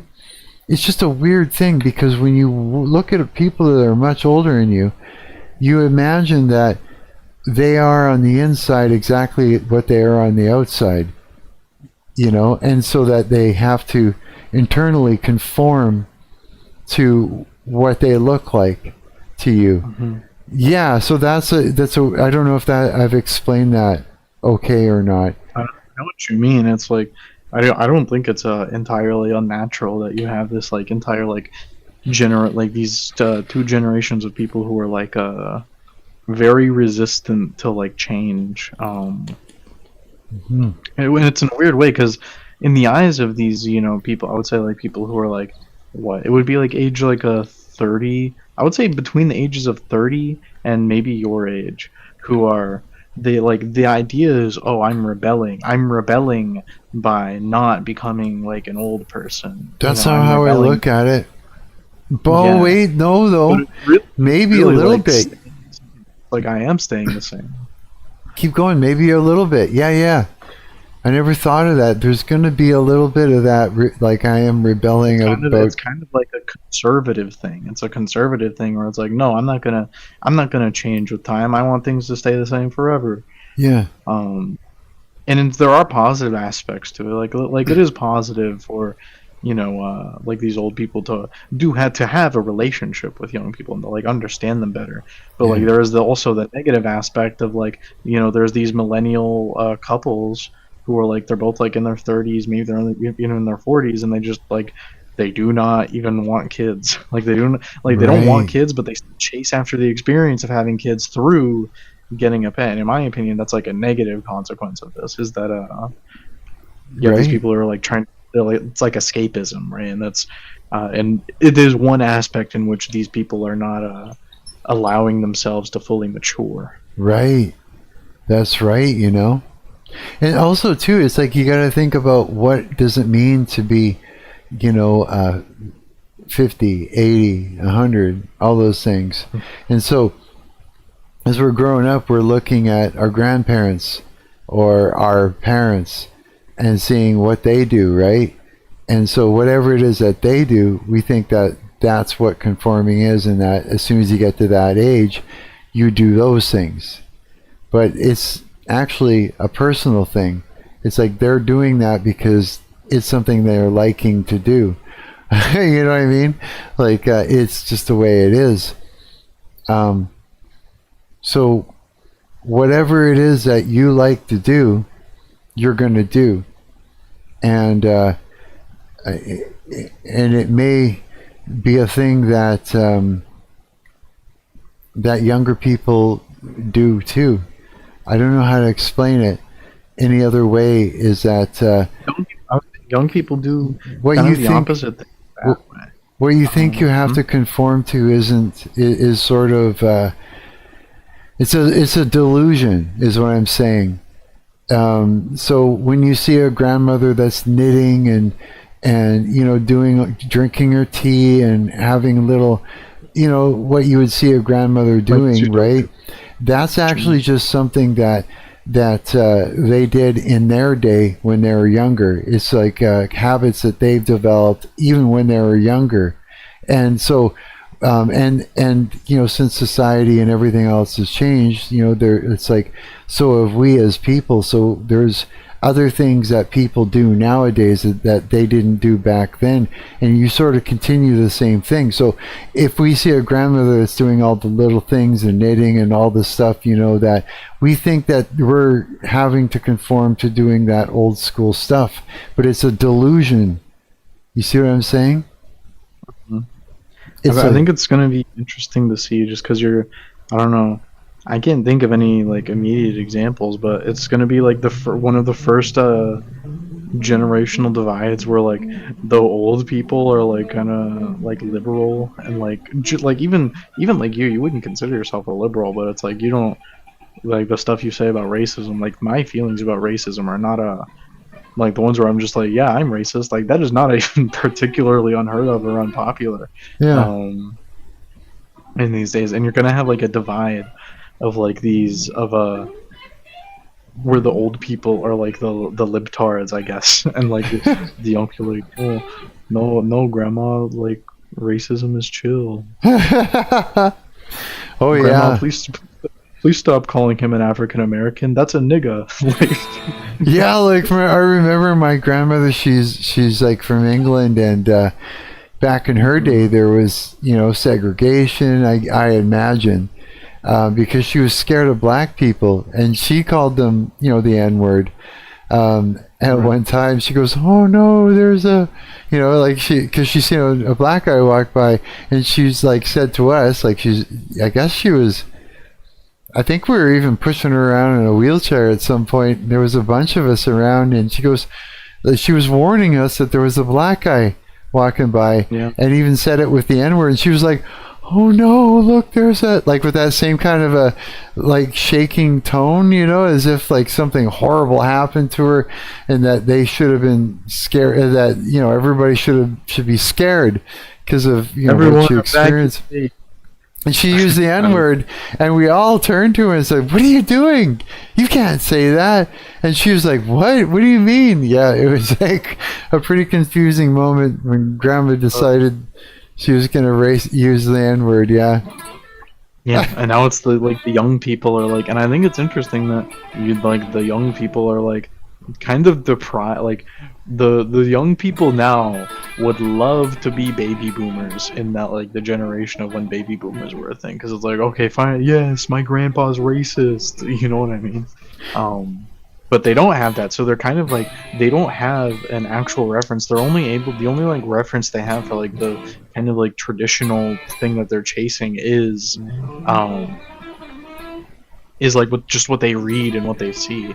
So they're emulating from like secondhand sources what they think, and that's why the modern forms of racism you see today like suck so much, and they're like not even good at it. Like I feel like I have racist friends who I talk to, and I have racist buddies, but like I even hesitate to call them that just because they don't know ball. They do not know how to play the game. Like they don't understand they have not read any of the racist literature. Like they barely even know who Hitler is. It's like, would you believe me if I told you Hitler is like not even that important to the canon of racism? Like Hitler's not even important, but they barely know anything about Hitler's racism. Like Hitler's racism was just, I like German people, and if I like you personally for your personality traits, then you get to be honorary Aryan, and Aryan means like white to him. And that's like, and like Hitler loved Indian people, and it's like all these people who I see love Hitler, they do not love Indian people, and it's like very I don't know, it feels very I guess sad that they're like trying to be racist, but they just don't know how, and it sucks because all you have to do is just read how to be like racist. Just read the Bible. If you want to be a good racist, read the Bible. The Bible's pretty good at conjuring a good racist. Like you read Lysenko, like read Gregor Mendel. Like, so we don't even know exactly what, like, not you, I mean, people who haven't read all this stuff and we don't even know what racism really means today. We just think it's something in a very simplistic way, and Like, we try to know it by its ideas. We try to make a prescription for, like, if you do this and this and this, or you think this and this and this, then you are a racist. But that's, like, not how these people thought historically. The way these people thought historically, and the way people thought for a long time was, and Jesus says this, the Bible says this, know them by their fruits. Not know them by their words, not know them by what they say they are, not know them by any theoretical idea. You know them by their fruits. How do I know that I am a racist? Because I have observed the racist movement. Like, there is a real historical racist movement, which I am a part of, just like there's a real historical Christian movement, which hopefully I get to be a part of, but who knows? I hope so, me too, yeah. I want God to use me for whatever he wants to use me for. Remember we were talking about that? I want that more than anything else. Because it's like the idea that, I don't know, I think it's like what we're doing here on Earth right now is sort of like compared to what the bigger picture is, it's so minute. So I mean, it's like the bigger picture is just more important in a sense to me. You know what I mean? Whatever it is. You're living out the bigger picture right now.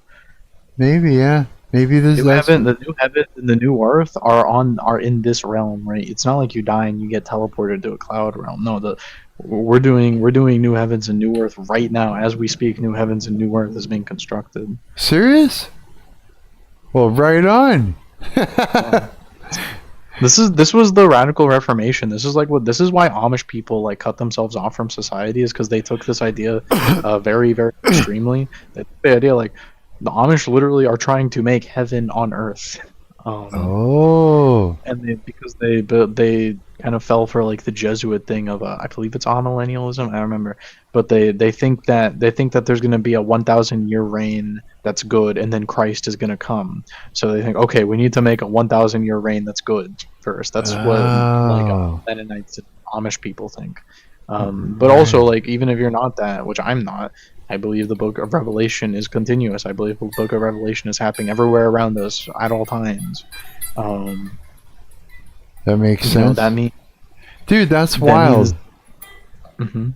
That's really wild, you know? Well, then maybe, who knows? Maybe this is what God wants, you know, offering, like creating a place for intelligent people to come and talk about these things, especially about God, you know, and leaving something that somebody else can listen to and learn from these intelligent people that I'm talking to, right? Who knows? Maybe that's what it is. Maybe God pointed me to do this, but I do worry that it's also could be the devil could be pointing me to do this and you know, tricking me into it, thinking I'm doing something good, when all along he's just trying to get me to be to fall into this whole social media thing that, you know, is inherently probably very evil, or may come to be very evil, you know, as it reveals itself. I don't know. But whatever it is, I hope I'm doing it. You know? Yeah, that's the biggest. That's like, oh, is this God telling me to do this? Is this the devil telling me to do this? Like, well, and this is kind of like, people talk about Jews a lot. Like, I talk to a lot of anti-Semitic people, and they have this idea about Jews that I think is a little misguided, where they view Jewish people as like, they think that they are tricking God by, like, for example, the big criticism of them is they'll follow the letter of the law but not the spirit of the law, right? Well, because they don't believe in Jesus. They don't believe that there is a spirit to the law. They believe the law is the law and there's only the letter of the law. They believe that when you like look for loopholes in the law, they believe that when you find these loopholes and you use them, it is part of the law itself, that the law itself accounts for these loopholes. And of course we disagree, but actually I'm trying to remember why I even brought it up. But this is something that they do, is they view the exploitation and the finding of these loopholes. Like, you know, the thing where like they'll put their sins in chicken and then they'll kill the chicken, right? And that's like how they kind of deal with sin in like Orthodox Judaism. It's kind of the same thing. Like the scapegoat. Yeah, it's like a scapegoat. And like a lot of people misguidedly think like, oh, they think they can trick God. It's not they think they trick God. It's they think God likes it when they do that.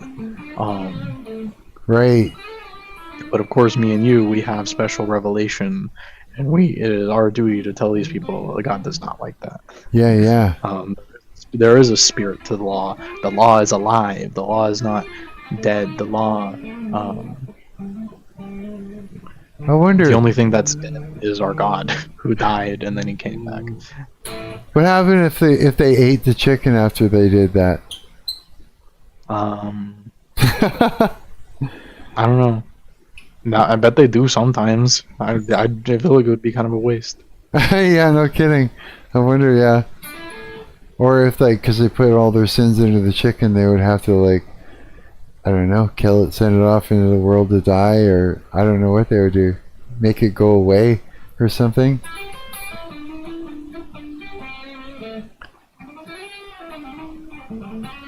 Would they be taking on all the sins again by eating it? I have no idea. I don't know them that well. I just know a misguided like Christian idea when I see it, and it's always misguided because it'll like the biggest thing I've been noticing recently is like, okay, the Bible says love thy neighbor. We all know love thy neighbor. Any misinterpretation of that verse, love thy neighbor, is something that says actually loving your neighbor means you hate your neighbor. Like, it is so loving of us to kill Muslims because they're Muslims. And it's like, well, that's obvious. Like, it does not take a genius to realize that is not loving thy neighbor. There's no form of love which requires murder. Yeah, that's true. Yeah. Okay, what time you gotta go? It's 8:04. What time? I probably should be getting ready soon. Yeah. Okay. I figured it's been good. I figured I'd be a good friend and watch the time for you. I definitely would have kept yapping about whatever for like a while. Oh man, I wanna let you just keep going, but I'd be an asshole if I didn't tell you it was what time it was. Yeah. No, you can yap as long as you want, dude, because it's not yapping to me. You know, it's like, I mean, to me, it's not just yapping. It's not, to me, it's like, it's information that I just wouldn't be able to get from anybody else. Yeah, I know what you mean. Yeah, you know what I mean. Yeah, I appreciate it. Fuck, our Godot thing yesterday was so awesome. Was it? Yes. Oh, I would encourage. Maybe after I get off here in a minute, like you open up Godot and like I don't know, try to make something happen. Yeah.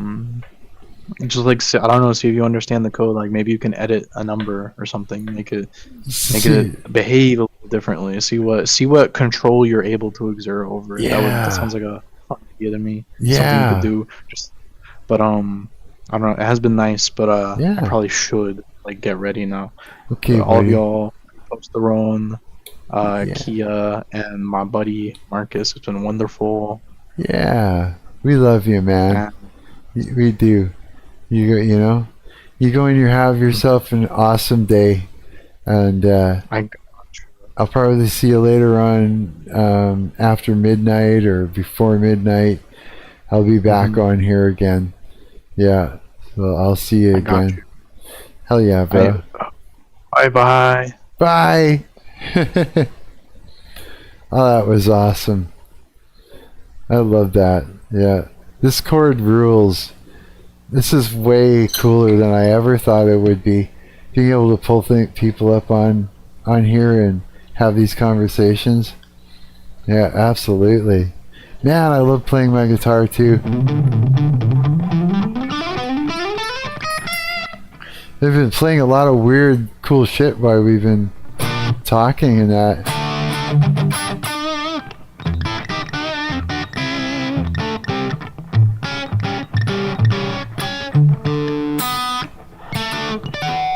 I've just been making weird noises and mistakes. When you do that chord and you I don't know if I can do it, but I accidentally made harmonic sounds. I don't know what I did. I wish I could figure that out. It was while we were talking. I was like, oh, remember that. Mostly I've just been playing this scale over and over again, trying to get my legato going.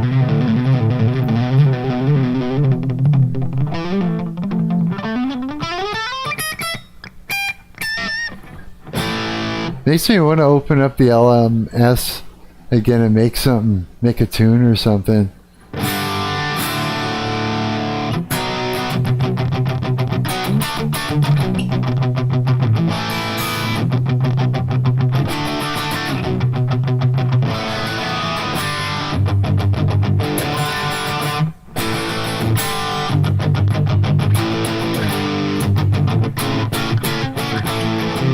Wait.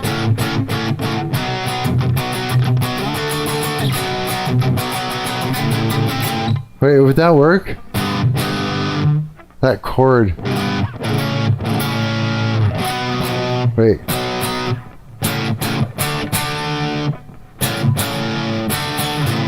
Wait, hang on. This is hard. I'm trying to do weird chords that I haven't done before. My hands don't want to do it. Yeah. So they're gonna cut off the power in an hour. Oh my god, that rhymed. I'm so cool. I did a rhyme.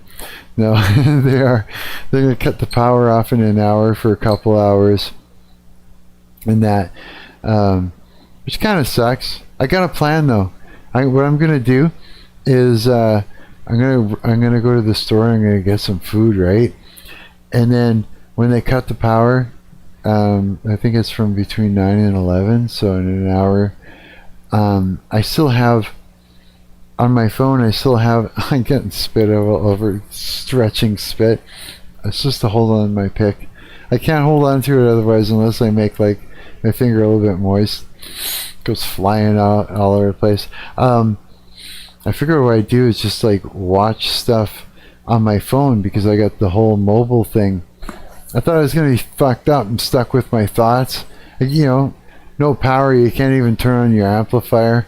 You know, but yeah, I just realized I have all that mobile shit. So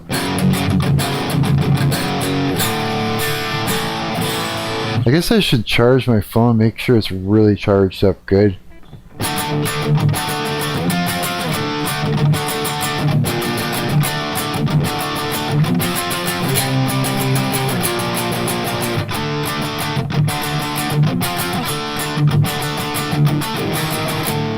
Ooh!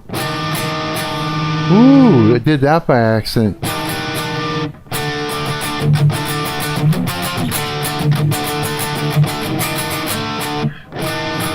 Terry, when I was in No Complacent, the singer, guitar player, he would have loved that.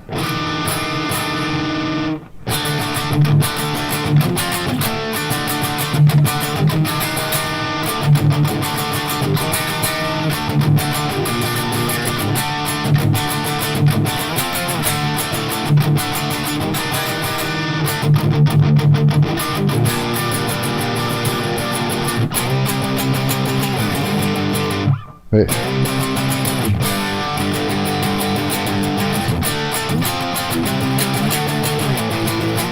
Wait. Yeah, I got some neat ideas.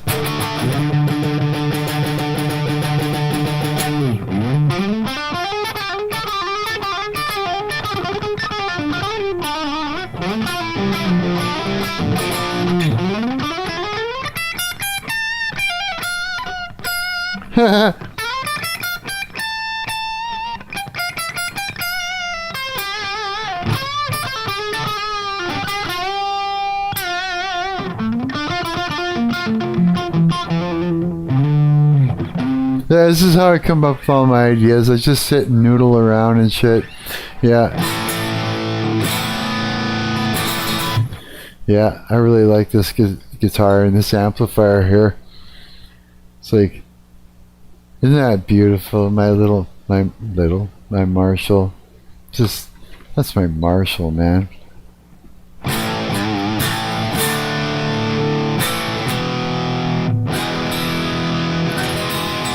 So any guitar player is wondering, I'm just sort of plugged straight in. It's what is it called again? It's a JCM 2000 Super Dual Lead. Super Dual Lead. Yeah, man. So it's basically it's a JCM 800 on one channel and then a JCM 900 on another channel. I have a foot switch. I don't know what's going to happen for volume if I hit this. Oh, it got loud. Here. So this is the 900. It sounds like this.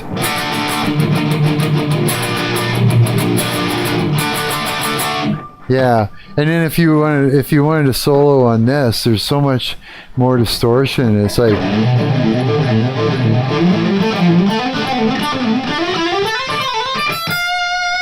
it makes playing leads a lot easier.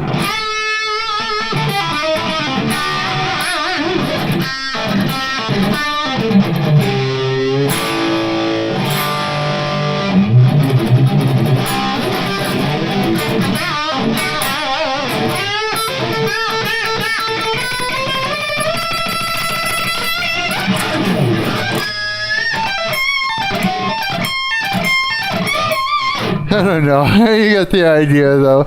It's got more gain. So it gives you that sort of sound, you know? But, here, but I didn't realize how loud that channel was. But, yeah, so that's the 900, and I got the 800, which has, like, it just has a little bit of gain on it. I like that. It's harder to play leads, you know? Because that's all the sustain you get. But it makes me having... It makes it so I have to be a better player. You know what I mean?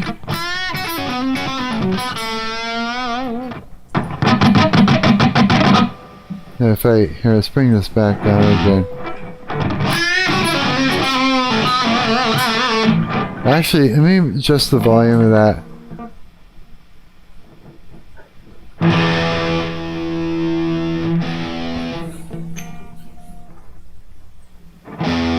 There, so it can be matched.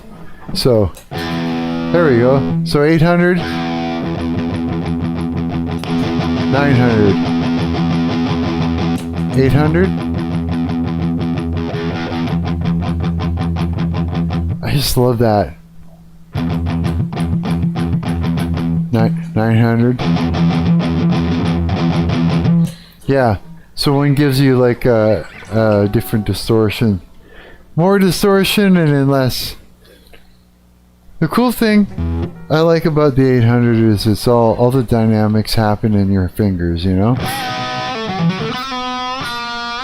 That means you really get to control the tone. The 900 is good also for doing leads, just because it gives you a lot of gas, you know?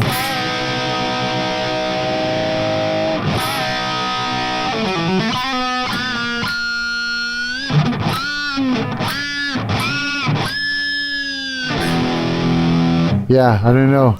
I'm in love with both of them. I am, yeah.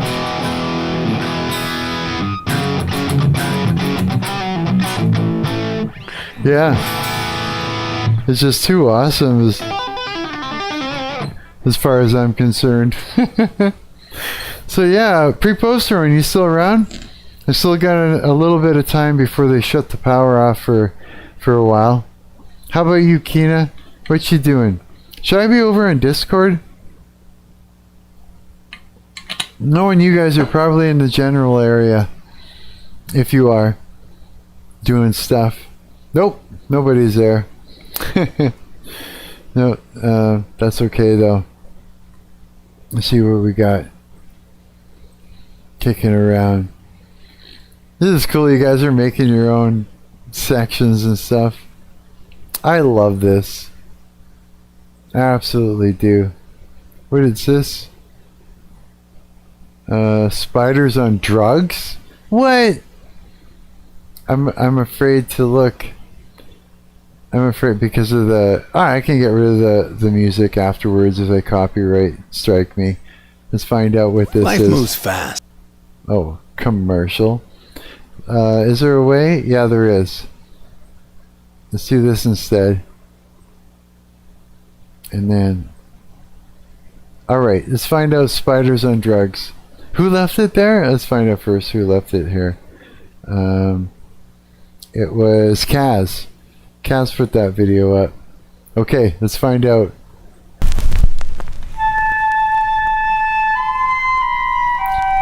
Hinterland, what? Wow. I haven't heard that in so long. The wood spider is the most accomplished of all web-building species. Recently, scientists gave these tiny creatures a variety of psychoactive drugs to observe their effects on web building. What? When given a minute dose of LSD, the spider's web took on an unfamiliar, minimalist structure. Really? When given caffeine, the web structure was not affected, but the spider's behavior was. Holy shit. Given THC, the active ingredient in marijuana, the spider didn't build a web. It built a hammock, where it lay all day and watched the caffeine spider go. No way. When given alcohol, the spider built a web, found a mate, and raised over 100 young. What? But the mate got a restraining order, and now the spider can't go within 100 centimeters of the web. Oh my god, that's so funny. The crack cocaine spider figured building webs was for suckers. What just happened? I thought this was like a real documentary. It's like, I thought, okay, yeah, the restraining order is a little joke, you know, it's just to move on or whatever, but we're getting into it. This is funny. Waited till the caffeine spider was exhausted. The crack cocaine spider figured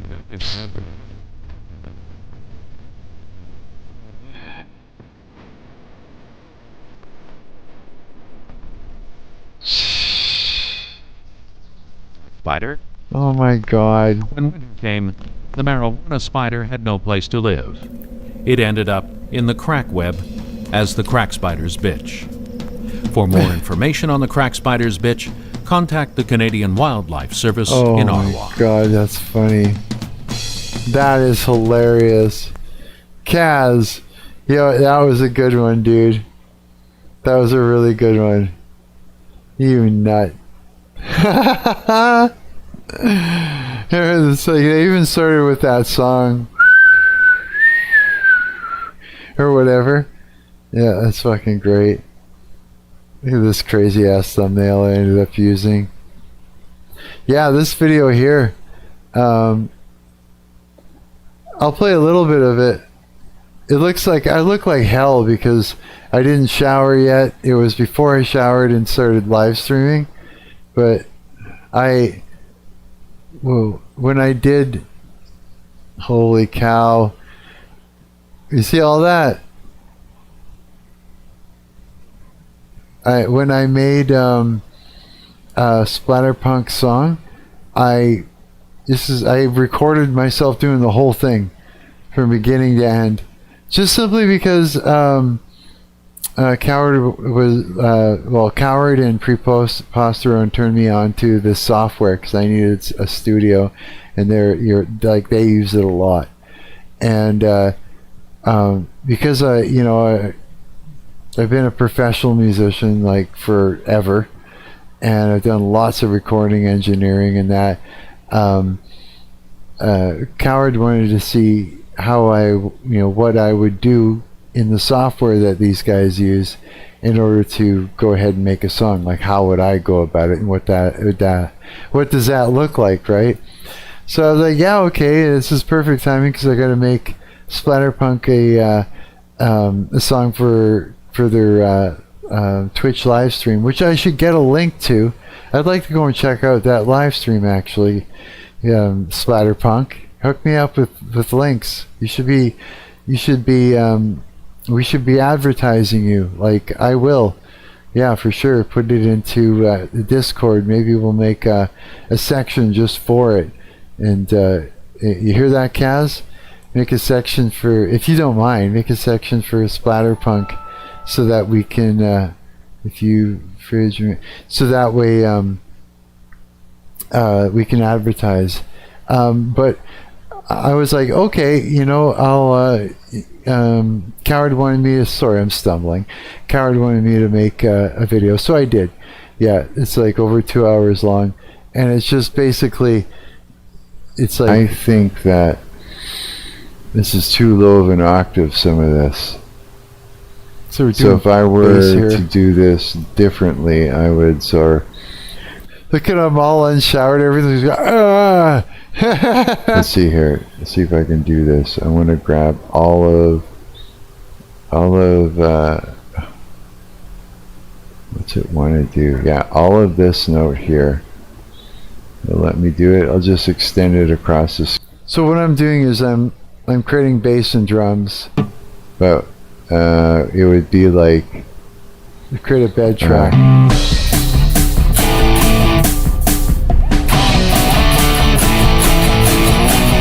What is it again? I gotta catch the first one. I gotta look at the piano roll for that first. So yeah, I'm sort of doing bass and drums, putting it into a song format, right? And then I exported all the tracks, and I brought it into. Let's see here. I brought it into Audacity, and this is where I laid down, if you can see what's going on. This is another program called Audacity. So I brought all that in here, and then I recorded the playing guitar on a couple tracks to it. So this is what we'll do. Yeah, start with this. Start with a bass. Here, let's see if I can kick drum. Let's go over to here. I'll find our where the fuck? Oh, I thought I was able to. Now I went too far.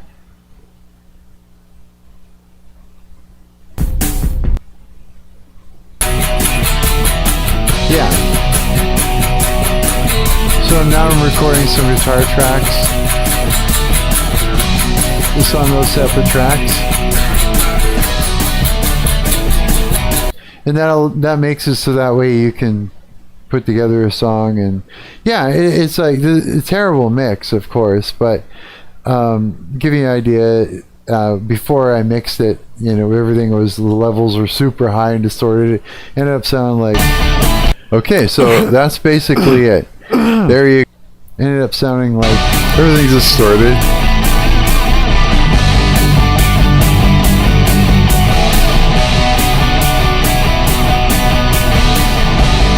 So that's basically how that came out. So if you are interested, if you're, you know, you want to learn how I put this together and you want to look at me on with greasy hair and all the things, it's here in my Discord.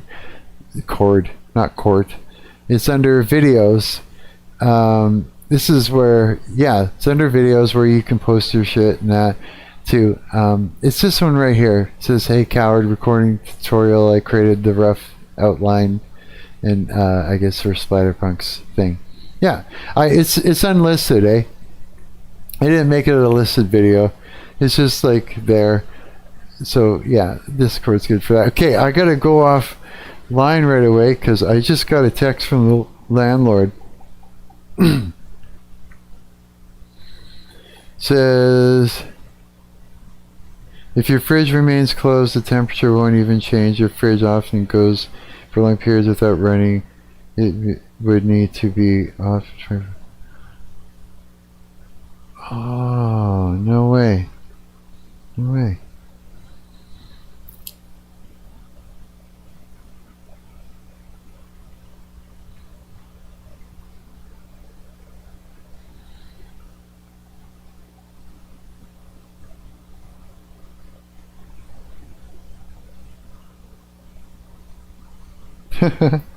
I said, oh, no way, I'm silly. I didn't even realize that.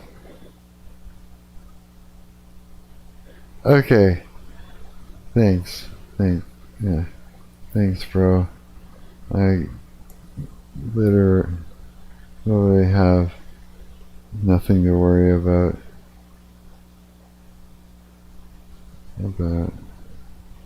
Yeah, I gotta be, thank you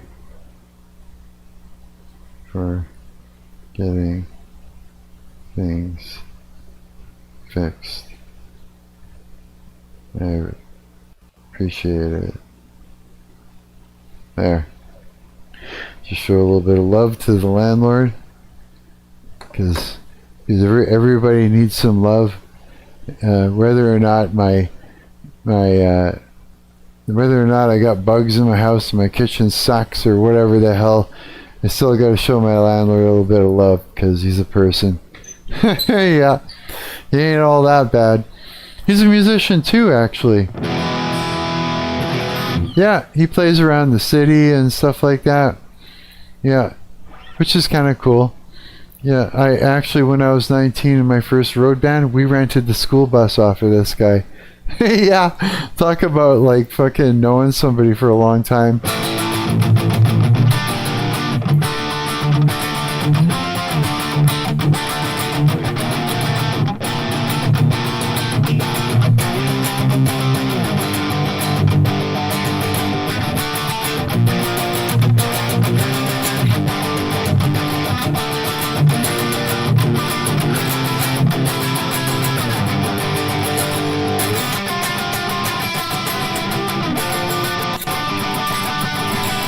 That's kind of neat.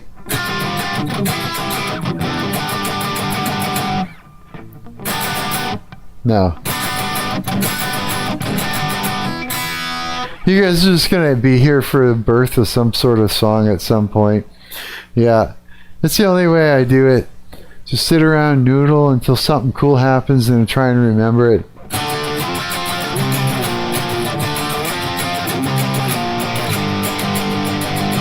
I like that too. It's kind of punky, sort of. That's one thing I'm glad that I played in No Complacent for so long, as I got to, learn how to play punk rock and think along those lines with riffs and stuff like that, which is great. I love punk rock. Like, of course, Dick Puppet was punk, but it wasn't punk like No Complacent was. You know what I mean? The other guitar player singer there, he had a lot of influence of older punk bands, old school punk bands and that, so I ended up learning a lot. Yeah, I ended up learning a lot and absorbing a lot, and I think it's just going to help me in my writing as we go. Yeah, for sure. No, I really appreciate getting to play with those guys. Yeah, it was good. Go show them some love. No Complacent. Yeah, go show them. Here, I'll show you where they are. I want you guys to go and show them some love, because they're good kids. Yeah. Let's see here. Let's look them up. Let's look up. This is AI, by the way. Little AI son of a bitch. Let's see if No Complacent. So let's see here. It should come up easily. There. Okay. So there. These guys. How do I get a shareable link here? Oh, Linktree. Copy link. There we go. Paste. Go show my old punk band some love, please. No Complacent is what they are called. I wonder if it grayed out. I hope it's going to let me do it. Oh, it's too many. Okay, that link is too much. Here, let's copy that. paste that in. Please, oops, go and show my old punk band some love.